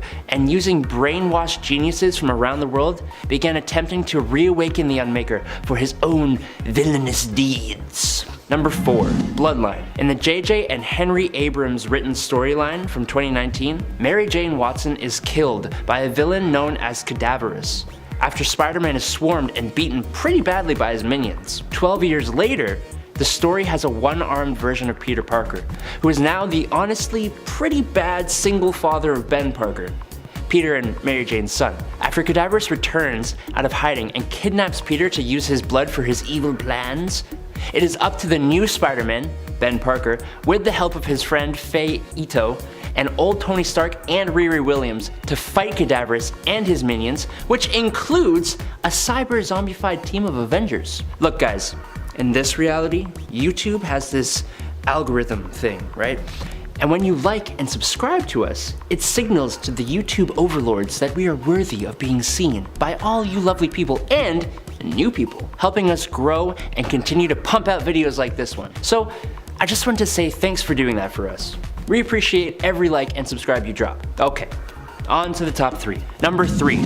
Earth TRN 852, Heroes Reborn. When Phil Coulson sold his soul to Mephisto in the 2021 event Heroes Reborn, he was given an object called the Pandemonium Cube, which he used to warp reality, creating the alternate world of TRN 852. Here, the Avengers were never assembled, instead replaced by the Squadron Supreme of America, which consisted of the heroes Hyperion, Nighthawk, Power Princess, Blur, Dr. Spectrum, and Skymax. Tony Stark never created the Iron Man armor, Carol Danvers never became a hero, Captain America remained a capsicle, and the Hulk was banished to the negative zone. After the Earth 616 version of Blade ended up on this Earth, he began assembling the Avengers again, starting with Captain Popsicle. Number 2.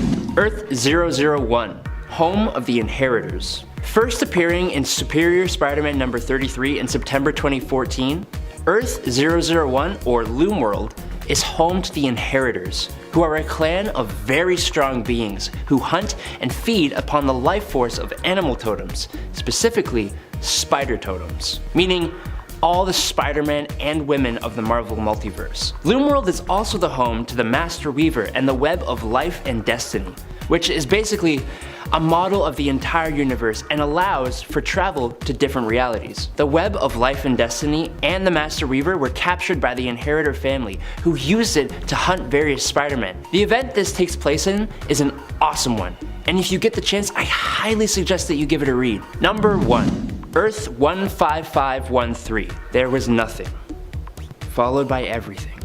Swirling, burning specks of creation that circled life-giving suns. God, Doom, created the light.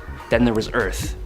The firmament cooled and he raised up a land, this holy land, the world, and upon it he set his kingdoms. Earth 15513, also known formerly as Battle World, and more recently as Battle Realm, is where God Emperor Doom created his new world, using the power of the Beyonders after the destruction of the multiverse in the 2015 Secret Wars event. After the final battle between God Emperor Doom and Mr. Fantastic, Battleworld was destroyed and became the center of the new multiverse. The remaining reality became Battle Realm, where the Elders of the Universe, the Grand Master and the Collector, held the contest of champions. Coming in at number 10 is Raven. Rachel Roth, known as Raven, is a unique individual with a dual nature, part human and part demon, being the daughter of the fearsome Trigon and a woman named Arella. Born in Azarath, a realm different from Earth, Raven grew up feeling like an outsider due to her origins. Seeking answers about her identity, she accidentally summoned Trigon, resulting in the destruction of Azarath and her abduction by her malevolent father. Despite her tumultuous lineage, Raven found solace and purpose as a valued member of the Teen Titans, a group of young superheroes. During her time with the Titans, she developed a deep connection with Damian Wayne, also known as Robin, and their relationship evolved into a romantic partnership. Raven's journey is one of self-discovery as she strives to reconcile her human and demonic sides while battling the inner darkness inherited from her father.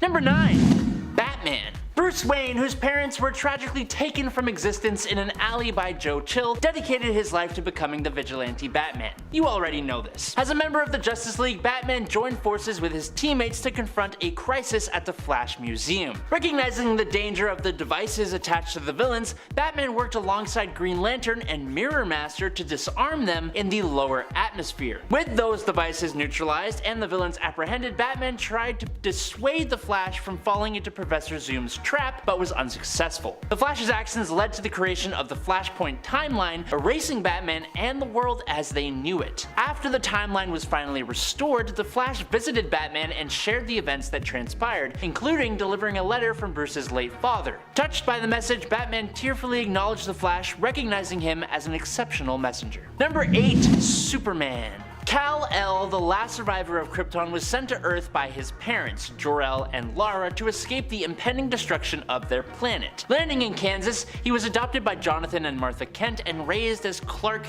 Kent. As an adult, Clark became a reporter at the Daily Planet and assumed the mantle of Superman, using his incredible powers granted by Earth's yellow sun to protect humanity and uphold justice. He became a founding member of the Justice League and dedicated his life to fighting for truth and justice. Following the restoration of the timeline, Clark's personal history remains intact, but with some alterations, including the erasure of his marriage to Lois Lane and a new design for his costume, which actually looks kinda cool. Despite being a relatively new hero, Superman is wildly adored and admired by the world, in contrast to other superheroes who face fear and distrust from the population. I'm talking about in-universe, not in our world. Everyone knows Superman. We all know him. Number 7. Amazo. Amazo, also known as the Android or Professor Ivo's android, was a nanotechnological creation designed by Professor Ivo. Equipped with advanced nanotechnology, Amazo possessed the ability to replicate the traits and abilities of any person or object by observing them. After Professor Ivo's passing, Lex Luthor discovered Amazo and recognized his potential, using his manipulation skills to gain control over the android. Luthor convinced Amazo that he would take care of him as Ivo would have wanted, and he turned Amazo into confronting the Justice League. Luthor sent Amazo on a mission to steal fuel, causing a rampage to grab the League's attention. Through his mimicry, Amazo assimilated the powers and equipment of various League members, including Hawkgirl's Mason wings, Wonder Woman's abilities and bracelets, John Stewart's power ring, and Flash's super speed. With an amalgamation of their powers, Amazo overwhelmed the League pretty easily. Despite Superman's attempt to prevent it, Amazo successfully replicated Superman's abilities as well, further enhancing his own strength. Number 6. Wonder Woman. Diana of Themyscira, also known as Wonder Woman, is an Amazonian warrior princess and prominent superhero in the Justice League. In the Flashpoint timeline, she becomes Queen of the Amazons and enters into an alliance with the Atlanteans, resulting in an affair with Orin, the King of Atlantis. When Mira, Orin's wife, attempts to take out Diana, she is actually taken out in self-defense, leading Diana to claim Mira's crown as a warning.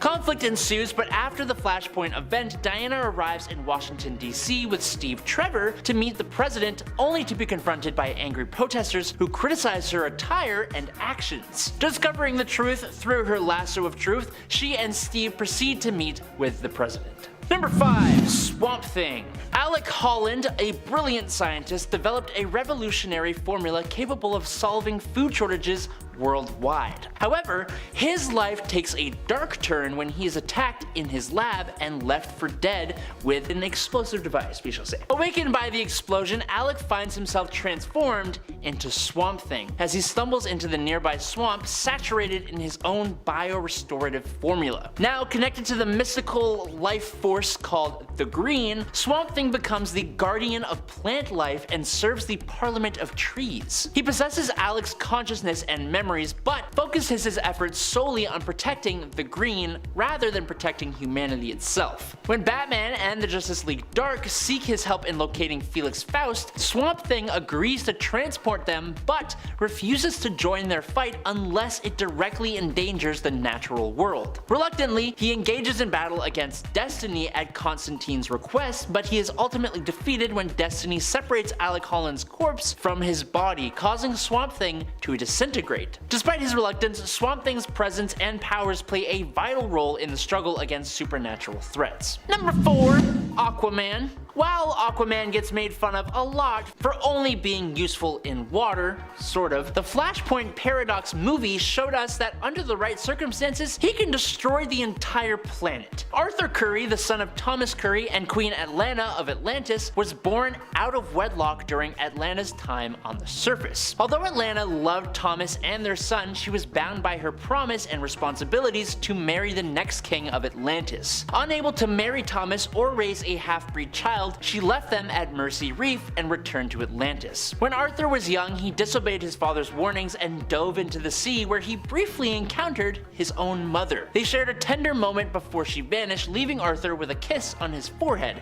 Very cute. Despite Arthur's excitement and his attempt to share the encounter with his father, Tom Curry dismissed it as a figment of Arthur's imagination, meaning he gaslit his own son. That's what that means. Curry reassured his son that it was just the two of them and Atlanta was gone for good. As Arthur grew up, he felt that something was wrong with him, leading him to seek help from Dr. Stephen Shin, a marine biologist who had knowledge of Atlantis. Number 3. Spectre. Spectre is the embodiment of divine vengeance and serves as the enforcer of God's will. When someone is nearing death, Spectre utilizes them as a vessel to carry out the universe's purpose. In an attempt to save John Constantine, who had caused a major disruption by altering the timeline, Spectre intervened. He guided and protected Barry Allen through the Speed Force, shielding him and the new universe from Darkseid's pursuit. However, this upset the cosmic balance, and the universe sought to punish Constantine for his actions. Despite recognizing Constantine's past deeds and offering him a seemingly idyllic eternity with his loved ones in the House of Mystery, Constantine's self-loathing transformed the experience into a nightmarish existence. When Constantine confronted Spectre and explained the circumstances, the Spectre realized his inability to offer further assistance. As a blinding white light engulfed Constantine, he screamed in horror, drawn into a fate beyond Spectre's control. Number 2. Dr. Fate. When Steel Maxim was chosen by the Lords of Order during his jogging session up a mountain, don't ask me why, he became the next Dr. Fate due to his physical condition. The Helm of Fate appeared and was bestowed upon him. As Dr. Fate, Maxim used his mystical powers to uphold order and find personal fulfillment in his own mission. He formed a romantic relationship with the Silver Banshee and eventually revealed the location of the Tower of Fate to her. However, 2 months later, Steel was manipulated by Scandal Savage and Knockout, who wanted to acquire the Get Out of Hell free card from the Tower of Fate. Steel, unaware of their true intentions, led them to the tower hoping for a reward. During a fight, Steel became suspicious of Scandal's disappearance. Knockout intercepted him, and in the ensuing struggle, Steel was knocked unconscious. He was later stripped of his power by the Lords of Order, but while he was Dr. Fate, this man had some serious mojo, and anyone who uses the mantle of Dr. Fate after will have that same mojo. Number 1. The Flash. To be totally fair, The Flash has literally resulted in changes to the continuity in the Flashpoint story. The Flashpoint story in the comics resulted in the creation of the New 52, but if we're strictly talking animated movies, he still changed the whole timeline to a universe where the Earth got destroyed. All because he saved his mom. So if he can do that without trying that hard, imagine what he could do if he had an actual plan. Look at Reverse Flash, for example. He was able to extend his own life for ages after actually taking a wound to the head by Thomas Wayne Batman. Imagine the Flash deciding to bring the Savitar story into the animated universe. And at 10, the Infinity Stones. The Infinity Stones, or Infinity Gems, depending on what version you want to call them, are just 6 immensely gem-like objects that were created by the Big Bang from just singularities, each tied to a different aspect of the universe. Directly wielding the stones requires immense power, such as that possessed by Celestials, or I guess Thanos, but lesser beings who attempt to wield it face dire consequences. Johann Schmidt guarded the Soul Stone on Vormir after touching an active Tesseract. Jade Foster was sick after being exposed to the Aether, and I mean, Cornea exploded when she touched the Power Stone. But I mean, the real question is why? Placing the Infinity Stones inside of a container somehow lets you wield the stones without repercussions, despite you also not touching them. So how are you able to use them if they're just surrounded by metal? I don't exactly understand, but my real issue is, sure, they were created by the Big Bang, but how? Why? Why did the Big Bang go like, oh yeah, you know what, these 6 stones, these are the 6 elements of the universe, and those are the only elements that we're ever gonna know?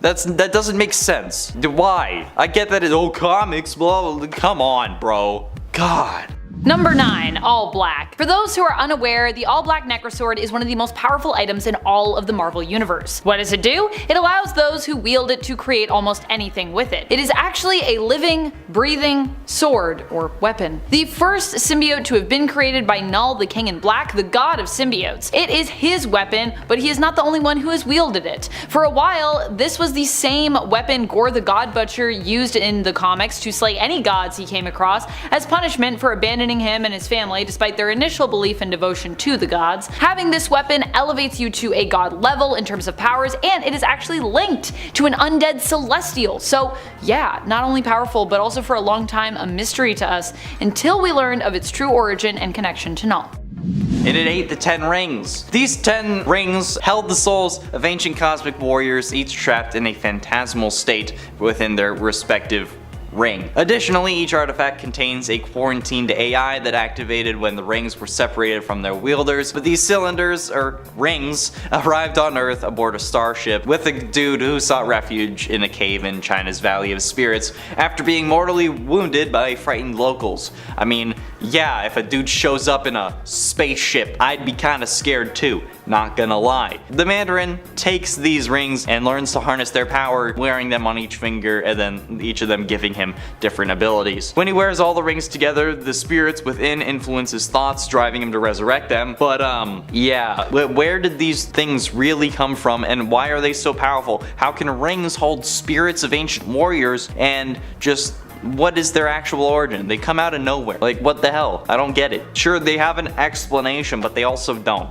Number 7. Cosmic Cube. What is the Cosmic Cube exactly? Have you ever wondered? And is there just one? While in the MCU we know this item to be an all-powerful weapon, a source of basically limitless energy, in the comics there are multiple Cosmic Cubes. Where did they come from? Well, if you are exclusively an MCU fan, you might not know the answer to this question because we haven't actually met the alien race who made them, the all-powerful Beyonders, or at least, you know, their energy made them. You can make a Cosmic Cube yourself if you are able to open up a rift to a pocket dimension where the Beyonders stored sentient energy. As the energy moves into the earthly realm, it then manifests in the form of a perfect cube, hence Cosmic Cube. Cosmic Cubes can shapeshift into living beings, and if you happen to be skilled enough with one, you could actually use a Cosmic Cube to rewrite reality. Whoa.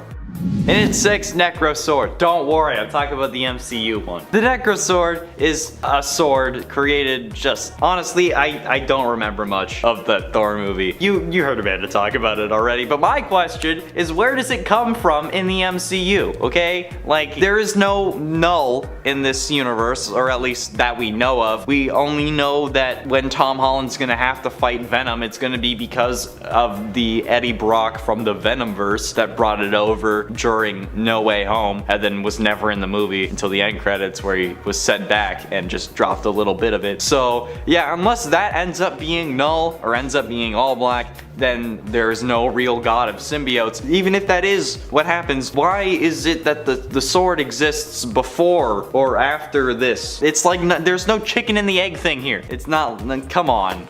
Come on. Number 5. Ebony Blade. For fans of Black Knight, this artifact and weapon might not be a mystery, but at the same time, Black Knight is not the most popular character Marvel has. Also, what is happening with our MCU Black Knight, by the way? Weren't we supposed to get like a show or a film with this character? Apparently, last year Kit Harington sat down with The Hollywood Reporter in November to discuss another project, and the conversation turned to Marvel and Kit's portrayal of Dane Whitman. Dane Whitman is the hero we come to know in the comics as the Black Knight, who through his ancestry inherits a powerful weapon and with it, a curse. This weapon is known as the Ebony Blade, and is the source of Dane's power as Black Knight, and his corruption. It was teased during the post-credits in Eternals, but we still have yet to see Harington in action wielding the sword as the Black Knight, and in that interview they basically asked him about it, and he was just like, yeah, I don't really know what's happening with that. Are we getting it? I don't know. Marvel, respond in the comments, please. And for All Blood is a spear, I'm pretty sure. It's a different thing, okay? It's the Necro Spear. It is a divine weapon crafted by Drorin Runehuer and Carnage. I doubt I said that name right. I mean, the first one, I know I said Carnage right, but oh well. Using all black, the Necrosword as its template, granting Carnage power akin to that of Null. Reanimated by Null, Cletus Cassidy sought to seize the Dark God's power and become a god of destruction, but Eddie Brock foiled his plans. Undeterred, Cletus devised a new scheme to become a god butcher himself, corrupting stranded symbiotes on Earth and assimilating the Extreme Biote, because of course that's what it's called. However, he eventually abandoned his ambitions for godhood, leading to a rift between him and the Carnage symbiote. The All-Blood Necrospear was a manifestation of Carnage's quest for godlike power and destruction, but it ultimately led to a reckoning between Cletus and the symbiote's malevolent influence. As the forces of Divine might have clashed, it still doesn't explain why they made a spear. Like, come on, there was already a sword. You just wanted your own thing. You're not original, okay? You're not cool. I mean, Carnage is cool, but like, you're not cool for making this. You're cool for being Carnage. So yeah, there you go. Number 3. Black Vortex. The Black Vortex is an interesting object that has really only appeared a few times in the comics. I really love the design of this one personally. The Black Vortex made its first appearance in the Legendary Star-Lord series in issue number 5. It is a mirror which shows whoever gazes into it what they could be like if the full potential of their powers was realized. Imagining me with like flame hair or something like that. If you gaze into the mirror and then speak the words, "I submit to the Black Vortex," the power that you see reflected back at you will be granted to you. So for me, I would have flame hair. This is the powerful artifact that Kitty Pryde, aka Kate Pryde, once used to unlock her own cosmic potential, allowing her to use her own phasing powers to phase the entire planet of Spartax out of an amber encasing that the planet and its inhabitants found themselves instantly imprisoned in. Terrible.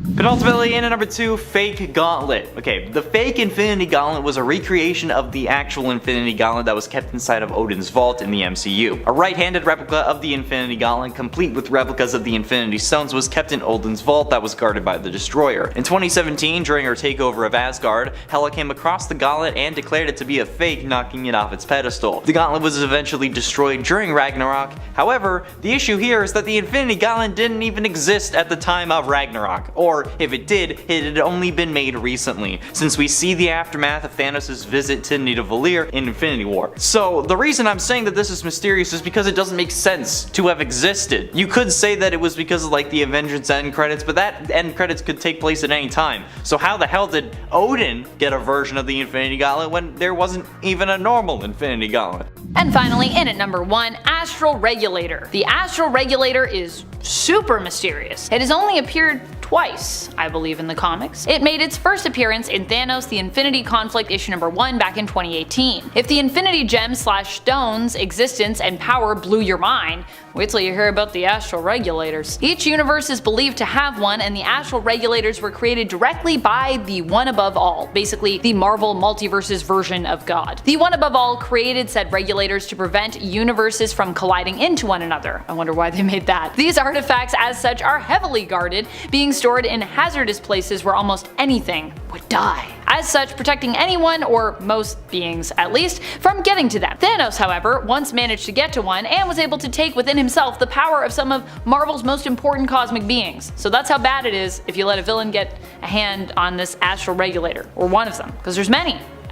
Kicking things off today, we're looking at an alternate Earth that is probably one of the most obvious ways to change things up. Earth 8311, also known as Larval Earth, is home to anthropomorphic animal superheroes. There are no humans here. Instead, this universe has what is called an anthropomorphic field that has an effect on animals, changing them into humanoid versions of themselves with the ability to speak. This happened to one of the Inhuman Lockjaw's siblings. Her name was Doc Jaw. She was taken in by Mr. Fantastic, and yes, that's Mr. Fantastic, as a moose, and he trained her to become a pretty accomplished scientist. But she is far from the only animal to make a name for themselves here. Arguably, the most well-known of Larval Earth's denizens would be Peter Porker, aka Spider-Ham. But others include Daredevil, Nick Fury, the Agents of Sheep, and the one that caught me off guard the most, Black Panda. On the villainous side of things, we have Magsquito, Sand Manatee, and Kangaroo the Conqueror, which is just fantastic. Now, following the events of the superhuman civil war, people were a little bummed out. Understandably so. That little conflict didn't end in laughs, shaking hands, and happy smiles. It ended in tears, broken friendships, and fallen allies. So, naturally, Reed Richards can't just accept reality for what it is, and he goes searching for alternate Earths where things didn't go so badly in Dark Reign Fantastic Four #2 from April of 2009. But of course, things go south. A power outage causes Reed's machine to go a little off the chain. In an alternate timeline created by the machine, Susan Storm, the Invisible Woman, rules a medieval world taking the name Queen Storm. Her throne is flanked by her brother Johnny in full plate armor, and the Thing dressed like an aristocrat. She seems to be leading one side of a medieval superhuman civil war. We see Captain America, Iron Fist, Cable, Daredevil, and Luke Cage Power Man as they prepare for a battle with a man with an iron heart who is just outside the castle preparing to attack with his group. Now, before the conflict begins, we get to hear Chamberlain Grimm say his classic line, "Milady, 'tis the clobbering hour," and it's fantastic. But before we can see more, we move to other alternate timelines. In Uncanny X-Men number 153, Kitty Pryde has to tell Colossus's little sister Illyana a bedtime story. So what does she do? She comes up with an adorable little story recasting her friends as pirates, wizards, genies, and for one of my faves, Nightcrawler. Kitty turns him into little tiny Nightcrawlers that look eerily like Smurfs that she calls Bamfs. At first, there's just one, and it pops up and immediately falls in love with Kitty before like 10 of the little guys start popping up. But this is a comic book. Why tell a bedtime story when that bedtime story could easily just become a completely different universe that actually exists? Thanks to a mishap in the X-Men's Danger Room, Nightcrawler is transported to another dimension where the characters from Kitty's story, including all the Bamfs, really exist. And that place is Earth 5311. 1979's What If number 14 gives us a very different approach to history. Instead of World War II being fought in Europe, it is instead fought in space. In this alternate timeline, we discovered interstellar travel much earlier in our history, and as such, the World War II we fight is more like space sector war between Sector Alpha and Sector Beta in space, and I do not know where that is. As this is still set at the same general time as the regular World War II, some of the same characters are going to be involved, including the original Nick Fury and his Howling Commandos. This story has new high-tech weaponry, fishbowl helmets, and aliens, and it's just a good bit of fun. Now, we learn in the story that Admiral Von Strucker is actually working with the alien Axis powers to create a master race, so it seems that even in this alternate world where we can master interstellar travel, we can't really just figure out racism. Now, in the alternate reality of AD 3167, which appeared in Extraordinary X-Men number 11 from June 2016, Apocalypse showed up in the 21st century, bringing with him the Great Trials. Now this event saw the end of entire civilizations and races on Earth and left only the Atlanteans, the Inhumans, an AI race known as the Stark Self, the Wakandans, the Mystics, and the Maloids. And they all lived under Apocalypse's rule on Omega World. This was a huge structure composed of bubble worlds that preserved what little remained of Earth after Apocalypse's ascension. The part that will blow your mind is that Omega World itself, the entire structure, is Apocalypse. He still had a human form, and that essentially functioned as the Omega World's heart, keeping the whole place functional. At the same time, his horsemen functioned as like Omega World's antibodies, being sent out to cleanse the structure of anything that could harm their master. The mutant Colossus and a bunch of young mutants were transported here, where Colossus was captured and became another of Apocalypse's horsemen. Apocalypse was now after an ark being held by the mutant kids that contained thousands of mutant embryos. He should have left it all alone though, because it got him a good old sword in the back by the end of the story. That doesn't matter though, because the world is cool. Taking place on Earth 97161, Simon Walterson was a pretty killer football player whose career came crashing down due to a knee injury. Simon found the love of his life, married her, had a kid, and then they both passed away. But wait, it gets even worse. Simon got himself cursed by a witch after he wasn't able to pay her for connecting him with his wife and child in the afterlife. Now this curse turned Simon from a strapping man into a frog. Simon luckily found himself being accepted into a frog clan that lived in Central Park, and Simon took on the frog name of Puddlegup. Now, Puddlegup managed to assist the god of thunder Thor in a war between rats and frogs. After the fight, a piece of Thor's hammer, Mjolnir, was broken off, and Puddlegup was able to lift the sliver of hammer, which then transformed into a miniature version of Thor's hammer, and it turned Puddlegup into the mighty Throg, a frog with the powers of Thor. This world is the home of the Pet Avengers, a group of animals who belong to or are related in some way to various superheroes and who manage to form together as a team. Fantastic. Neil Gaiman's Marvel 1602 is one of my favorite comic book stories, but I will admit it can be a little weird. Basically, to lay it out, the universe the story takes place in, Earth 311, actually got its start in a different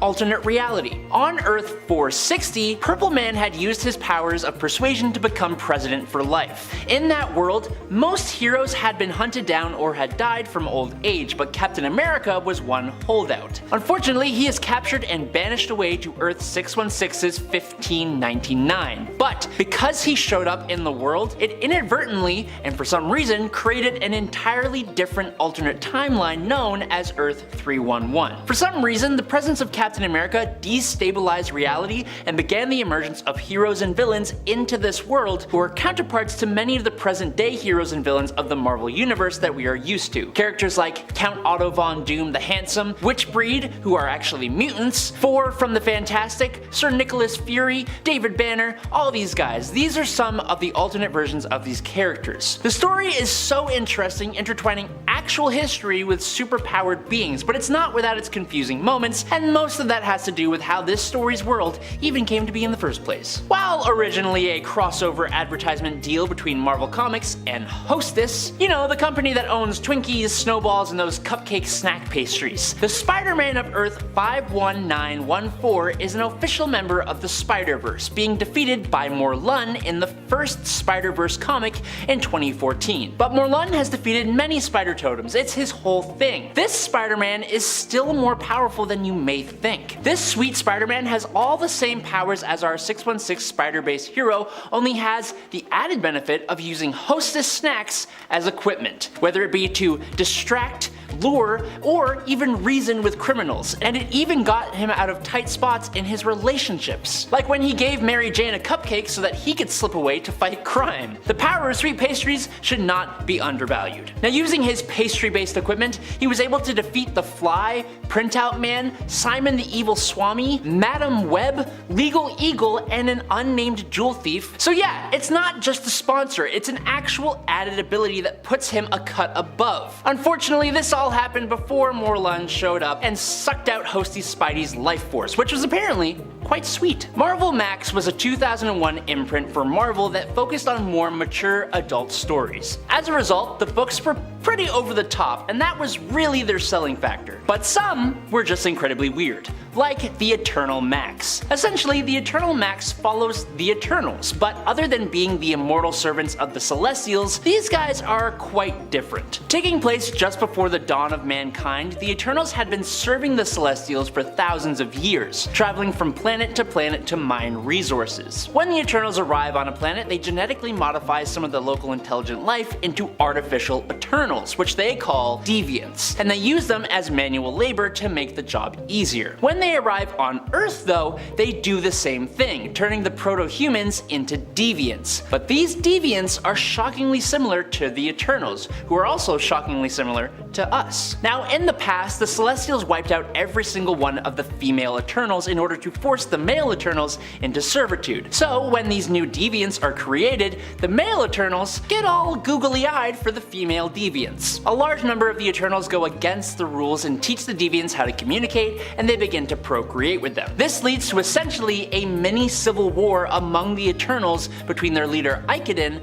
and the second in command, Crassus. It all leads into the Eternals and these deviants basically becoming the first real humans on Earth. At least, that's kind of how I interpreted it. If you are over the age of 18, definitely give it a read because it is really interesting, but also very mature. And finally, if you have never read Marvel, just prepare yourself. This comic kind of just goes and doesn't really stop. The entire thing is satire, but like, not good satire like at all. There's even a page in each issue dedicated to explaining the jokes, and the story itself barely has any kind of actual plot. It's just, well, it was all part of a bet. In 2002, Bill Jemas was vice president at Marvel Comics. He got into an argument with Peter David, and the two of them made a bet. Each would write a comic book starting from issue number 1 to see whose comic could sell more copies. Peter started Captain Marvel, and Bill started Marvel. Marvel features a Superman parody named Kal-AOL, who is the son of Ted Turner and Jane Fonda. It features a farting dog, a racist Iron Man, a farting Rush Limbaugh, scantily clad women for no reason, time travel for no reason, a person who may or may not be God, duckbill dinosaurs that talk, rants about how evolution is fake, and then, what is probably the highlight of the comic, they grab a Jurassic otter, and as they move closer to the modern day, that otter not only evolves to become Wolverine, but that otter Wolverine is also the father of the entire human race. At number 10 is Phoenix Force Magneto. In this reality, Magneto merged with the fiery cosmic force, forging a fearsome union. His quest to mold Hope Summers into a Phoenix host underscored his unrelenting will, defying warnings from the Avengers and X-Men alike. Yet this fusion spiraled into chaos, necessitating a coalition from Charles Xavier, the Hulk, and Wolverine to quell the cataclysm. The prospect of a Phoenix Magneto conjures an ominous blend, melding two extremes, the cosmic Phoenix Force and Magneto's unyielding darkness. Unlike others, Magneto swiftly succumbed to the Force's corrupting influence, illuminating his inherent malevolence. This accelerated plunge led to a world-shattering clash, sparing only Wolverine through Jean Grey's timely intervention. In a universe where Magneto harnesses the Phoenix, a realm-engulfing menace emerges. In defeat, this fusion echoes the staggering potency and unbridled havoc they embody, weaving a tale of mutant and cosmic might on an unprecedented scale. If you're enjoying the video so far, you can support the channel by pressing like, subscribing to Top 10 Nerd, and ringing that notification bell. At number 9 is Juggernautical. Juggernaut as a massive boat. Yeah, the multiverse is weird, you guys. Anyways, the Juggernautical, the seafaring behemoth, is unlike any other. See, this colossal ship being was no ordinary vessel. It was the marionette of a mystical book, a navigator of the arcane. But as fate would have it, this enigmatic tomb found its way into the clutches of none other than Admiral Harry Greik, a high-breaking officer of the Royal Navy. A perfect storm brewed as the Juggernautical set its course upon the Exiles, a group tasked with mending the threads of the multiverse, and the Juggernautical even crossed paths with the infamous Blackbeard. Yet, the winds of fortune are ever fickle. In a cinematic clash, Blink emerged as the hero of this otherworldly seafaring saga. With a flicker of teleportation mastery, she wrestled control of the book from the Greich's grasp and in an act of defiance, hurled it into the abysmal depths of the ocean.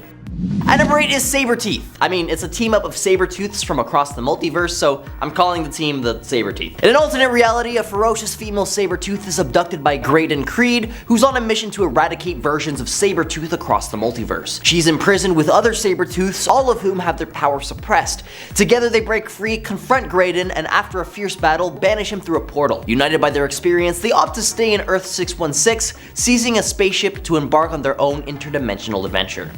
At number 7 is Baron Sinister. Welcome to Battle World, the tapestry of twisted domains where alternate realities collide. Among these shards of existence, we find the enigmatic Baron Sinister ruling over his own dominion. Bar Sinister, a realm inhabited by clones and created by the Tyrant's hand. But clones can't be the only thing on this villain's menu, as he keeps a select few non-clones as playthings for his whims. Now Sinister and King Hyperion, two formidable forces, conspire against the House of Braddock of Higher Avalon. Exposed and accused of discord, Sinister faced trial under the gaze of God Emperor Doom's enforcers. A duel between Baron Sinister and Baron Braddock then ensued. Amidst the crumbling Doom's rule, Sinister, edged on by Captain Marvel, joined the rebellion, leading to clashes and a betrayal that culminated in his demise at the hands of Baron Apocalypse.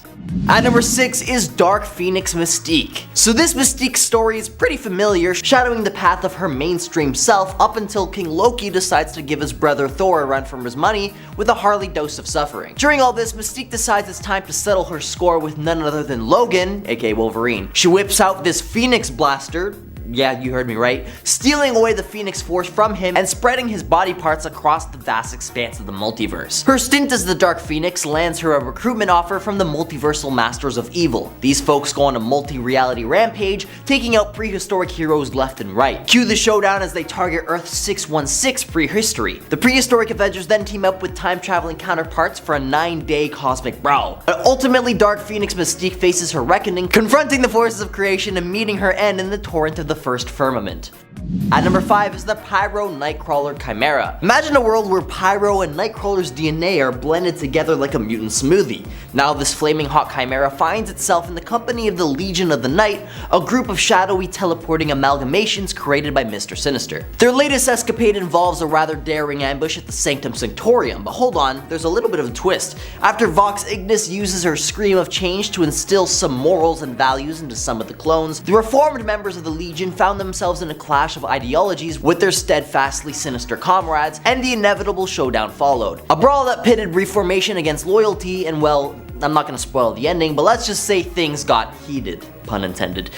At number 4 is Sugar Man. No, he's not a candy enthusiast or a pastry chef. This guy's got a rather unique set of powers that'll make him stand out in the rogues gallery. First up, let's talk about his powerful tongue. Now, I know what you're all thinking. How impressive can a tongue really be? You have no idea. Sugar Man's tongue is no ordinary one. It's like a versatile tool of destruction, capable of piercing through almost anything. And I mean anything. We're talking stone, steel, and even beings in gaseous or liquid form. But that's not all, folks. Sugar Man could do a bit of size and mass alteration as well. He's got this nifty ability to control his own mass, which means he can shrink down if he wants to, and when he loses mass, he doesn't just vanish into thin air, it apparently gets sent off to some mysterious extra-dimensional space. Where exactly? Well, it's anyone's guess. Oh, and injuries are no biggie. He regenerates faster than you can say ouch. He's shrugged off blows that would even make Wolverine winced. Crushed by Colossus' boot? No problem. Beaten to a pulp with a metal pipe? Back on his feet. Impaled with multiple pieces of metal? Just a minor inconvenience. But here's where things get really interesting. Sugar Man isn't just brawn, he's got brains too. Super genius intelligence, in fact, particularly when it comes to all things genetics.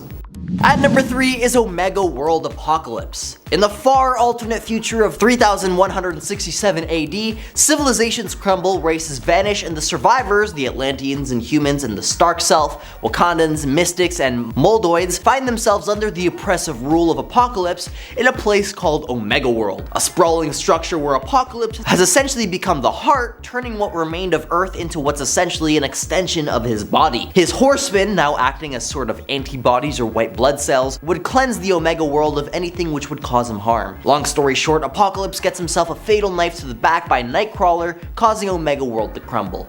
At number 2 is the Sky Whale Brood Queen. Okay, this one is super weird. So somehow on Earth 13371, Charles Xavier becomes an Akanti Sky Whale.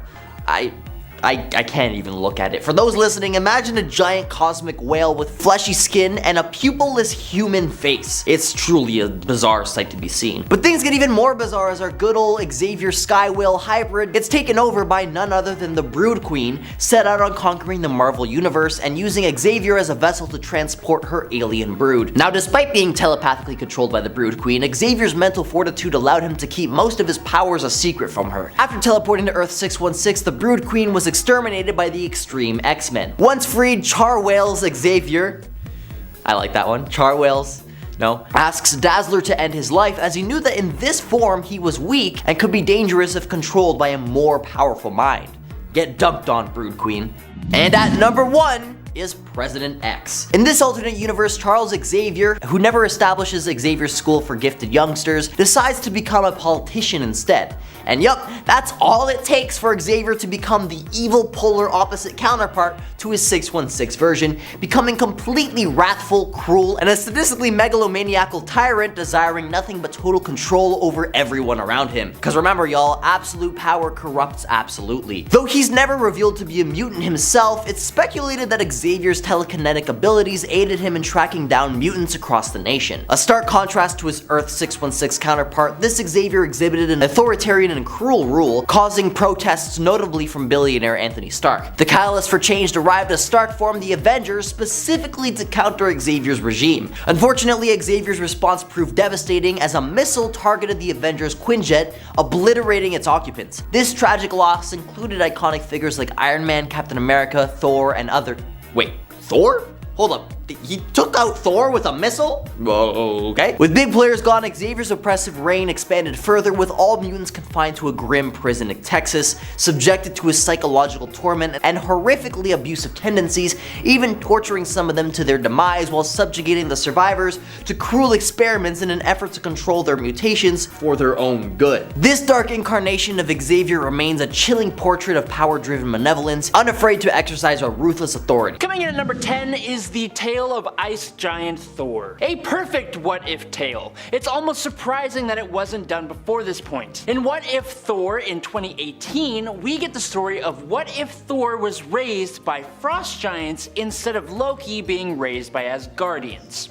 Simple, but brilliant. Laufey, the king of the frost giants, defeats Odin in their battle so long ago. And just as Odin took the infant Loki, Laufey takes the kid Thor and raises him as his own. Loki is obviously here too, and like usual, they form a pretty tight bond as adoptive brothers, Loki and Thor. Unfortunately though, due to Thor's strength and skill in battle, not to mention his fondness for summoning the power of lightning, he is praised among the frost giants and by Laufey himself, who begins to completely forget Loki, his actual true son. Instead, Loki finds the captured Freya in the dungeons and she teaches him how to use magic. Loki eventually busts her out of prison and together they attempt to escape to Midgard. They go to the ruins of old Asgard and attempt to repair the Rainbow Bridge until Thor and Laufey show up. Loki ends the life of his father while Thor unknowingly ends his mother with a blast from his giant ice hammer known as Ice Crusher. Thor almost takes out his brother as well, but at the last minute,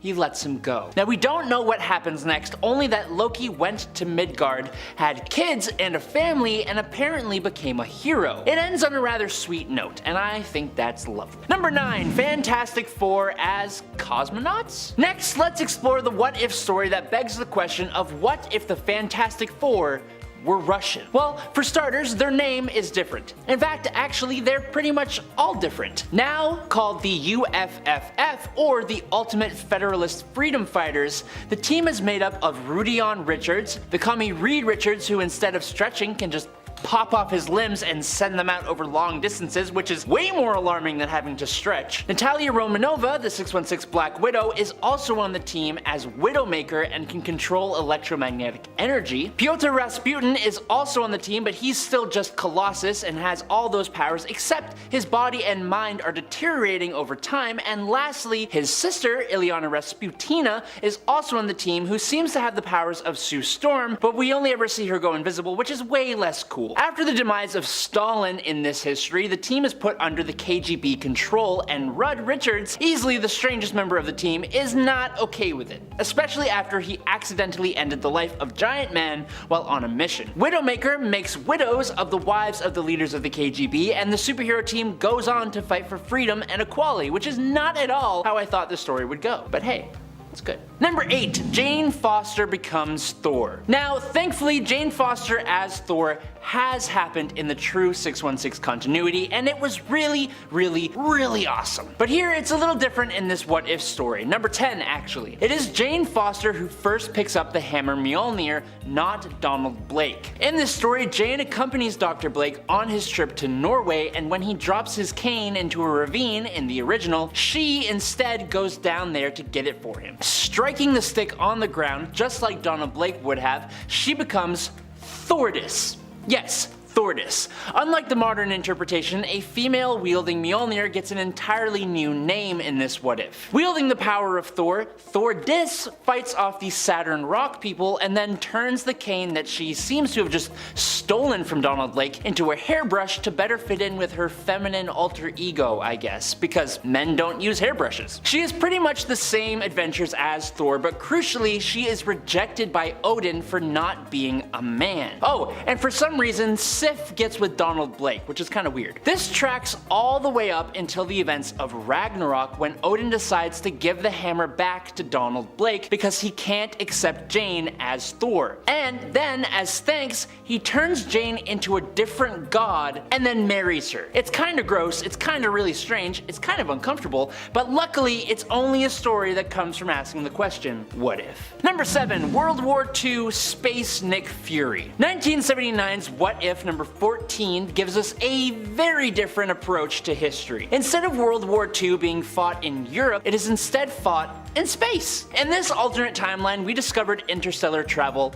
much earlier in our history, and as such, the World War II we fight is more like space sector war between Sector Alpha and Sector Beta in space. And don't ask me to define where those areas are because I cannot. I don't know how space works. As this is still set at the same general time as the regular World War II though, some of the same characters are going to be involved, including the original Nick Fury and his Howling Commandos. This story has new high-tech weaponry, fishbowl helmets, and aliens, and it's a good bit of fun. We learn in the story that Admiral von Strucker is actually working with the alien Axis powers to create a master race. So, it seems that in this alternate world, we can master interstellar travel, but we still just can't accept each other for our differences yet. Damn, that's kind of realistic, ain't it? Number 6. Civil War Captain America. Honestly, I'm kind of a fan of this What If story, but it does have some strange moments and twists on characters that you might not expect. For example, the story starts out with our Steve Rogers and Bucky Barnes time displaced to the Civil War era. Bucky is the commander of a regiment and he is not a good guy. Apart from being an unhealthy amount of racist, he has quite the lack of moral compass. Our Steve, however, obviously starts out as his scrawny and less than impressive self, but with a heart that shines through as strong and good as gold. After sustaining injuries from not following his commander's orders, he is recovering in a nearby Union camp tended to by a Private Wilson, taken in by the Shawnee at a young age. Sensing the goodness in his heart, Wilson bestows a kind of eagle animal spirit on Mr. Rogers that makes you on the outside whatever you are on the inside. That's how he describes it. And this happens just as Bucky Barnes stumbles upon their location. The power of the ritual blasts away Barnes, and when we see his face again, he has become the White Skull.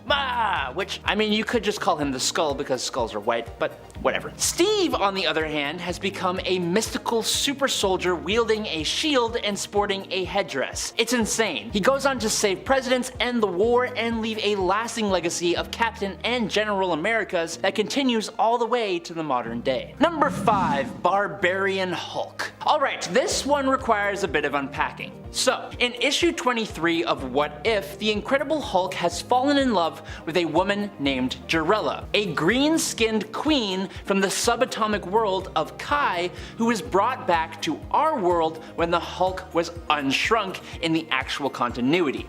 Now, this happens in regular continuity like I just said, but she is unfortunately laid to rest after sacrificing herself to save a boy from some rubble during a Hulk battle. In this story, however, Jarella lives, and the Hulk and her are shrunk again so they can go and live happily ever after on the subatomic level in the kingdom of Kai. Now, Kai, for some reason, takes a very medieval, Roman / just ancient in general approach to lifestyle, and Hulk, who now possesses his full intelligence, becomes king of the land alongside Jarella. Soon after that though, a dark plot by some dark gods and their dark minions rears its ugly head, and the Hulk, alongside a group of other subatomic barbaric heroes, goes to thwart them, facing off against a second Savage Hulk that came out of nowhere that seems to have been taken down in like 2 comic panels. It's really weird, and that's where it ends. I'm assuming Hulk just kind of stays on the subatomic level and never returns to Earth, living as a microscopic barbarian for the rest of his life. Probably the best thing for him, honestly. Number 4,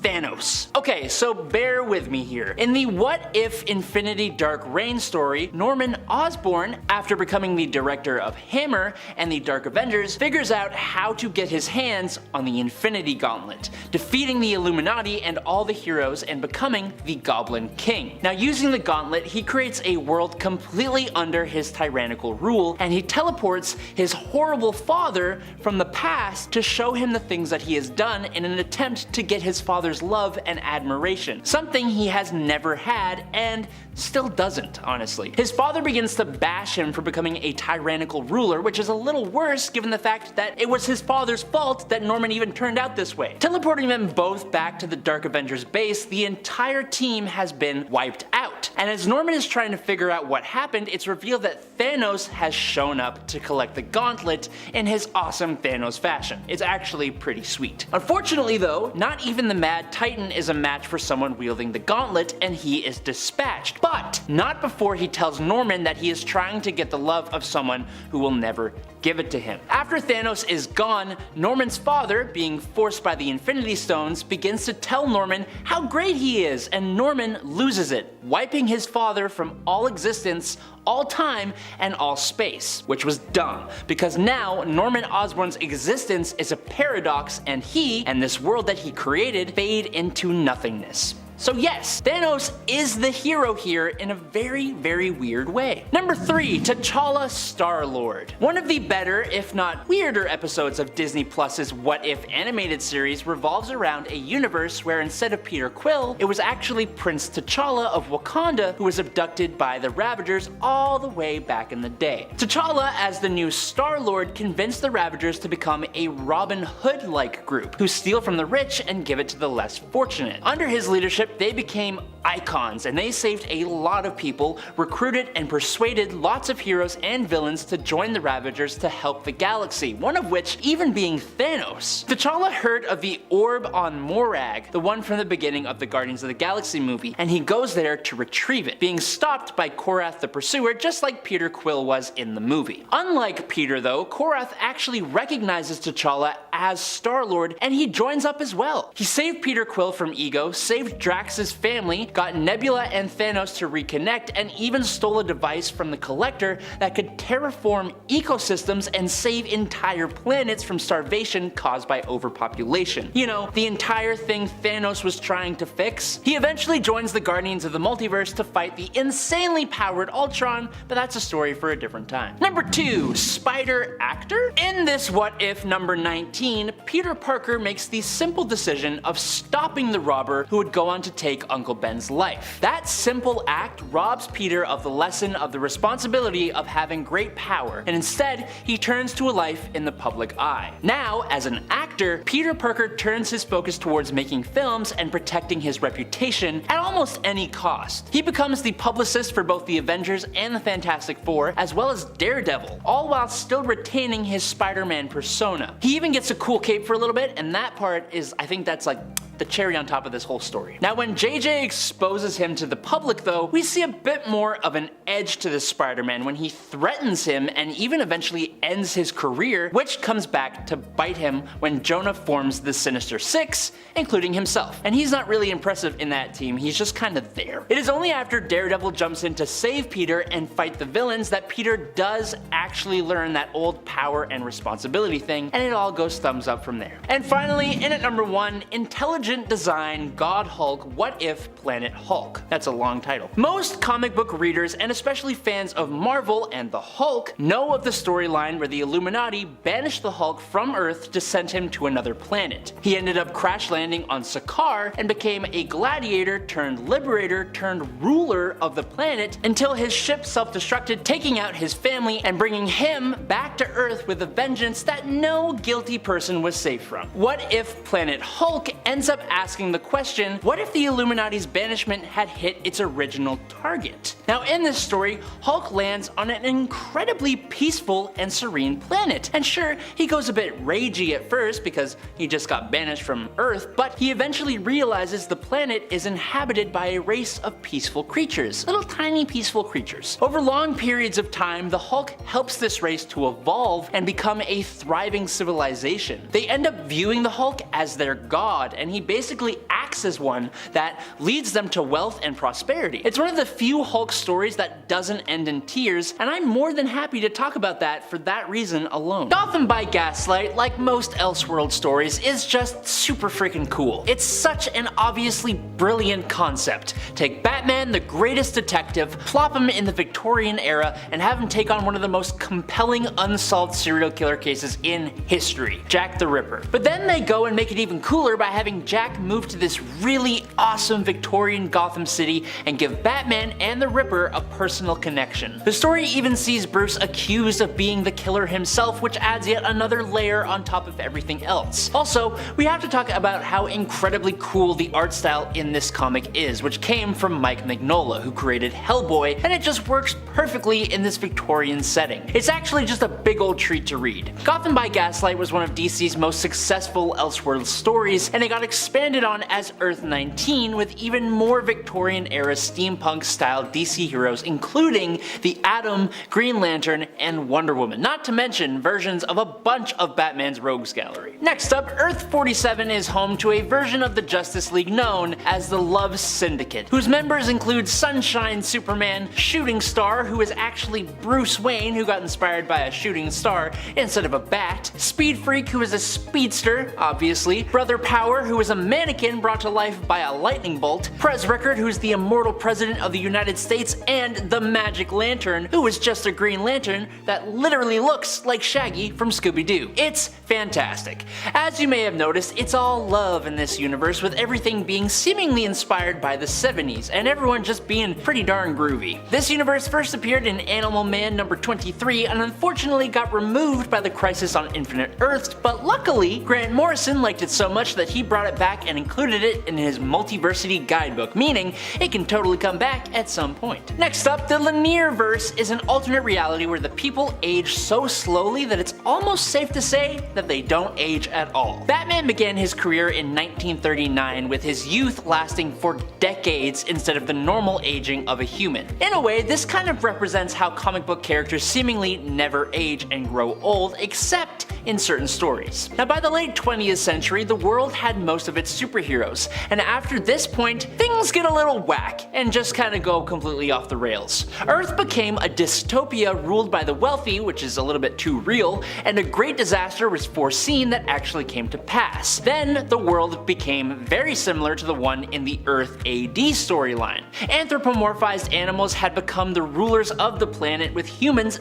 devolving, save for Kamandi and a few others. Then, in the 25th century, humanity seemingly built a high-tech society which saw the rise of Michael Carter, Booster Gold. In the 31st century, Earth became the base of the Legion of Superheroes, who were an interplanetary superhero team. This world, it's just a wild ride. Batman Holy Terror was the very first comic to actually carry the Elseworlds logo, and boy was it a strong start. The story of Holy Terror takes place in an alternate timeline where Oliver Cromwell lived long enough to solidify the rule of Puritans in 17th century England. That changed, and 300 years later the entirety of North America is part of a commonwealth led and run by a super oppressive priestly government that does all it does in the name of God. Being a Batman story, we obviously follow Bruce Wayne, who in this world starts off by preparing to become another member of the clergy before he learns that his parents were assassinated by the government because of their radical political beliefs. So naturally, he becomes Batman to fight back. Along the way, he uncovers some incredibly dark secrets held by this oppressive government, including the fate of a whole bunch of metahumans who either became victims of government experiments or were created by the government in the first place. JLA Age of Wonder is an Elseworlds story that gives us a world where Superman lands on Earth in the 1850s and makes himself known to the world at the 1876 Centennial Exposition. Naturally, this Superman starts working with the greatest minds of his time, including Thomas Edison, Nikola Tesla, and of course, this world's Lex Luthor. Unfortunately, since humans be humans, a lot of their new technological innovations are really just going towards massive devices of destruction and war. So, to combat this, Superman and the League of Science do whatever they can to prevent the start of World War I. This world is very clearly steampunk inspired in a wholly different way to Gotham by Gaslight, and we get really cool versions of Green Lantern, Starman, and the Flash, but reimagined as Victorian era scientists who are also superheroes. But arguably, the best part about this world is that it comes to us in a 2-issue comic miniseries, so you can read it in like less than a day.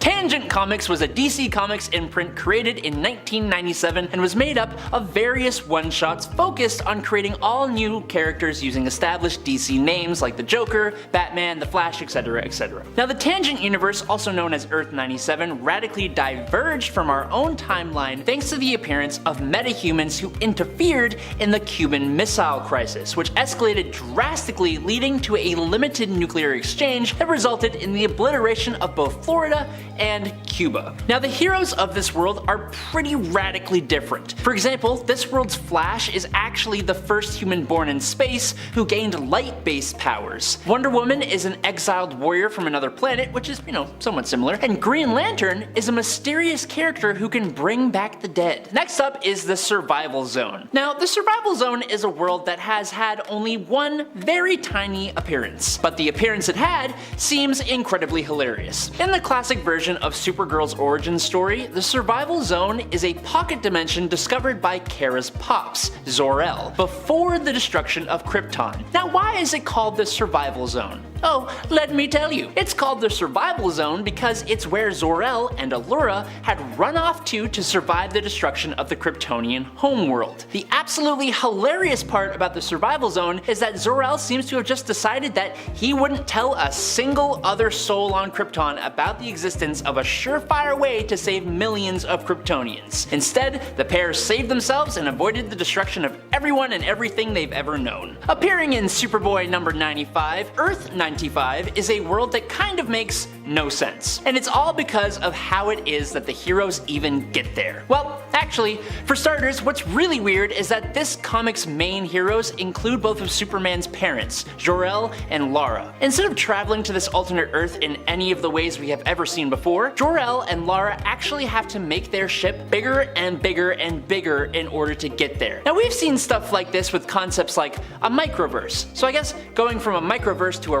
regular world again would kind of be the same thing, but for some reason my brain really just cannot comprehend how you can get so large that you enter a different universe. This kind of hurts my brain. We're moving on. Next up is Earth 235, and it's a world that plays host to DC's Real Worlds imprint. Now as you can probably guess from the title, Real Worlds takes place in a world very much like our own. Superheroes don't exist in the way that we are used to seeing in comic books. For example, Real Worlds Batman follows Charlie Duffy, a 27-year-old disabled man who works works as a convenience store worker in New York and is friendly and well known in the neighborhood. He named an old cat lady as Catwoman, and his old friend Clarissa was Robin, with her ex-boyfriend being the Joker. Do you see why it's weird? The funny thing is, it's actually still really inspiring. It's real life people inspired by heroes in various different ways to start fighting crime in their own unique little real world ways. And it's cute. Kind of. Next up is Earth 265, which was featured fittingly in Flash issue number 265. The story featured an invasion from another alternate Earth, or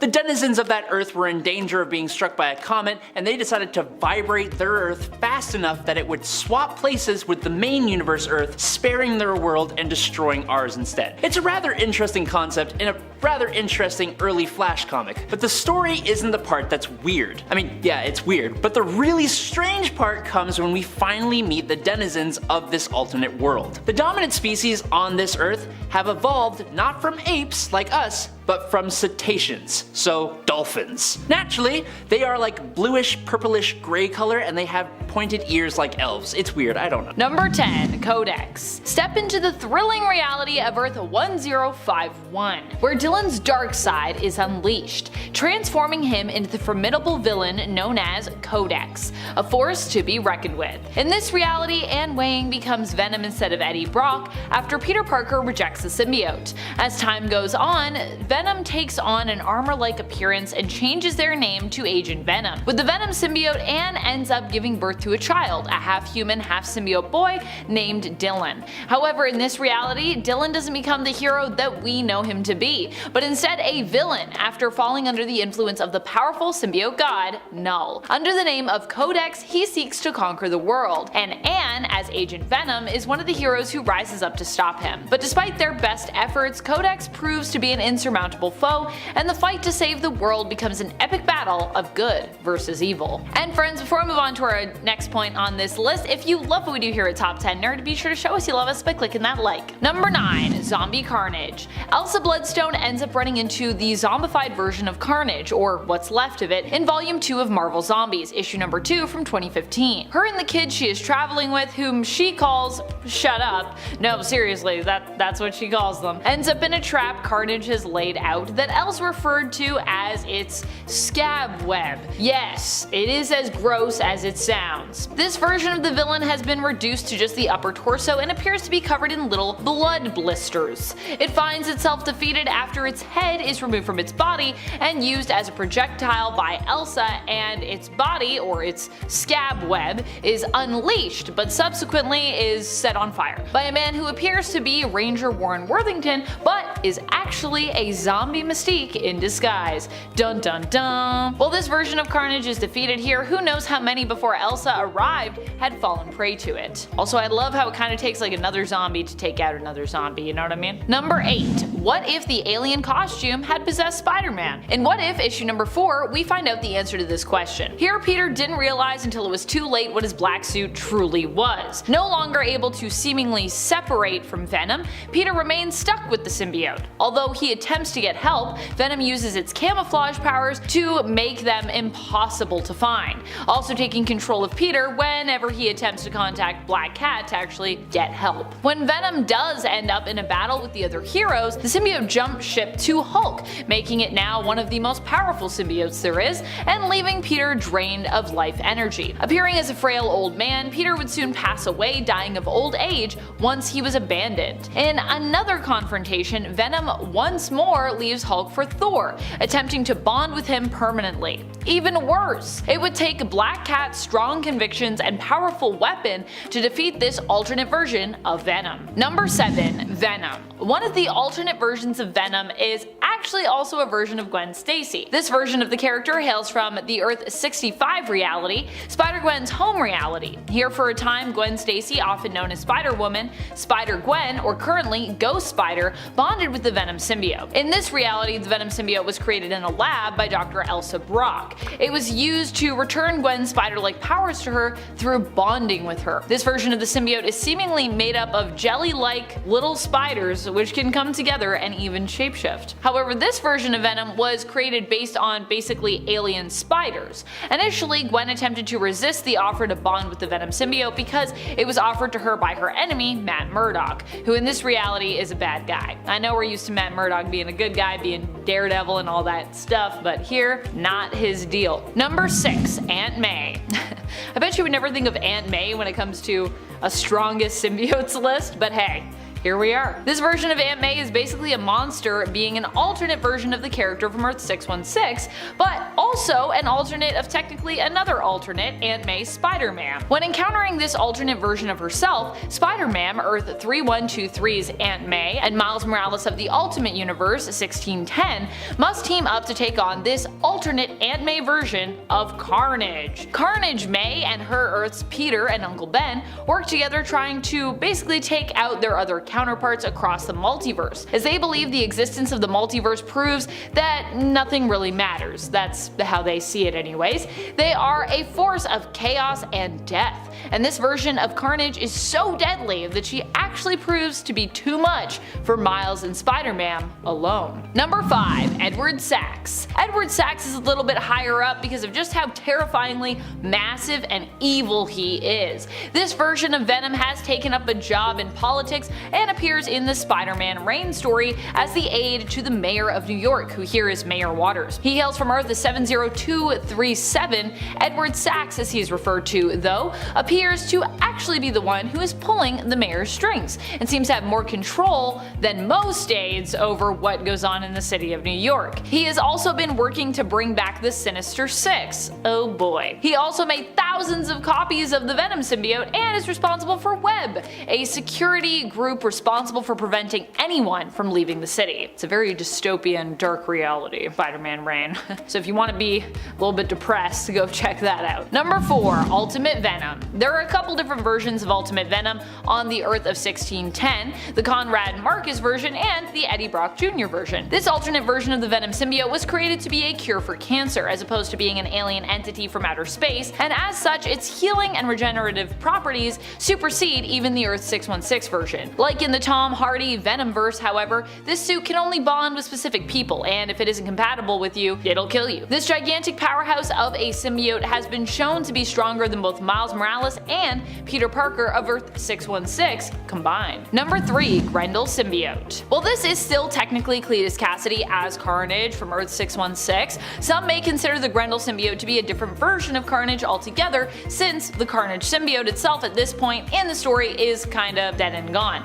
And honestly, so is Cletus. He's basically a corpse that was revived and then kinda stuffed inside a symbiote. He still has a consciousness and everything, but I'm not sure if we'd quite call him alive here. This version of Carnage is probably one of the most horrifying when you consider its purpose. The Grendel symbiote takes the place of Carnage and is used by Cletus to basically hunt down all the codices on Earth, which exist inside former hosts of symbiote spines. Think you can imagine how that kinda goes when you need to get those codices. Acquiring the codices bolstered his own power and ultimately allowed him to achieve his main goal of waking up the god of the symbiotes. No. Number 2. God of Carnage, or the Carnage God, or God of Carnage is kind of like the story involving this character. God of Carnage technically hails from Earth 616 as well, but honestly extends beyond that in terms of how far the entity's reaches, I would say. It is an offshoot of Carnage, but basically answers the question of what happens when Carnage decides to ditch Cletus Cassidy. Honestly, the God of Carnage, or the Carnage God, while technically an incarnation of Carnage, is like the Grendel symbiote version, so far removed from the original version of this symbiote that it's even hard to really consider them one and the same being, save for appearance and I suppose their shared kinda chaotic alignment. The Carnage God wields the All Blood,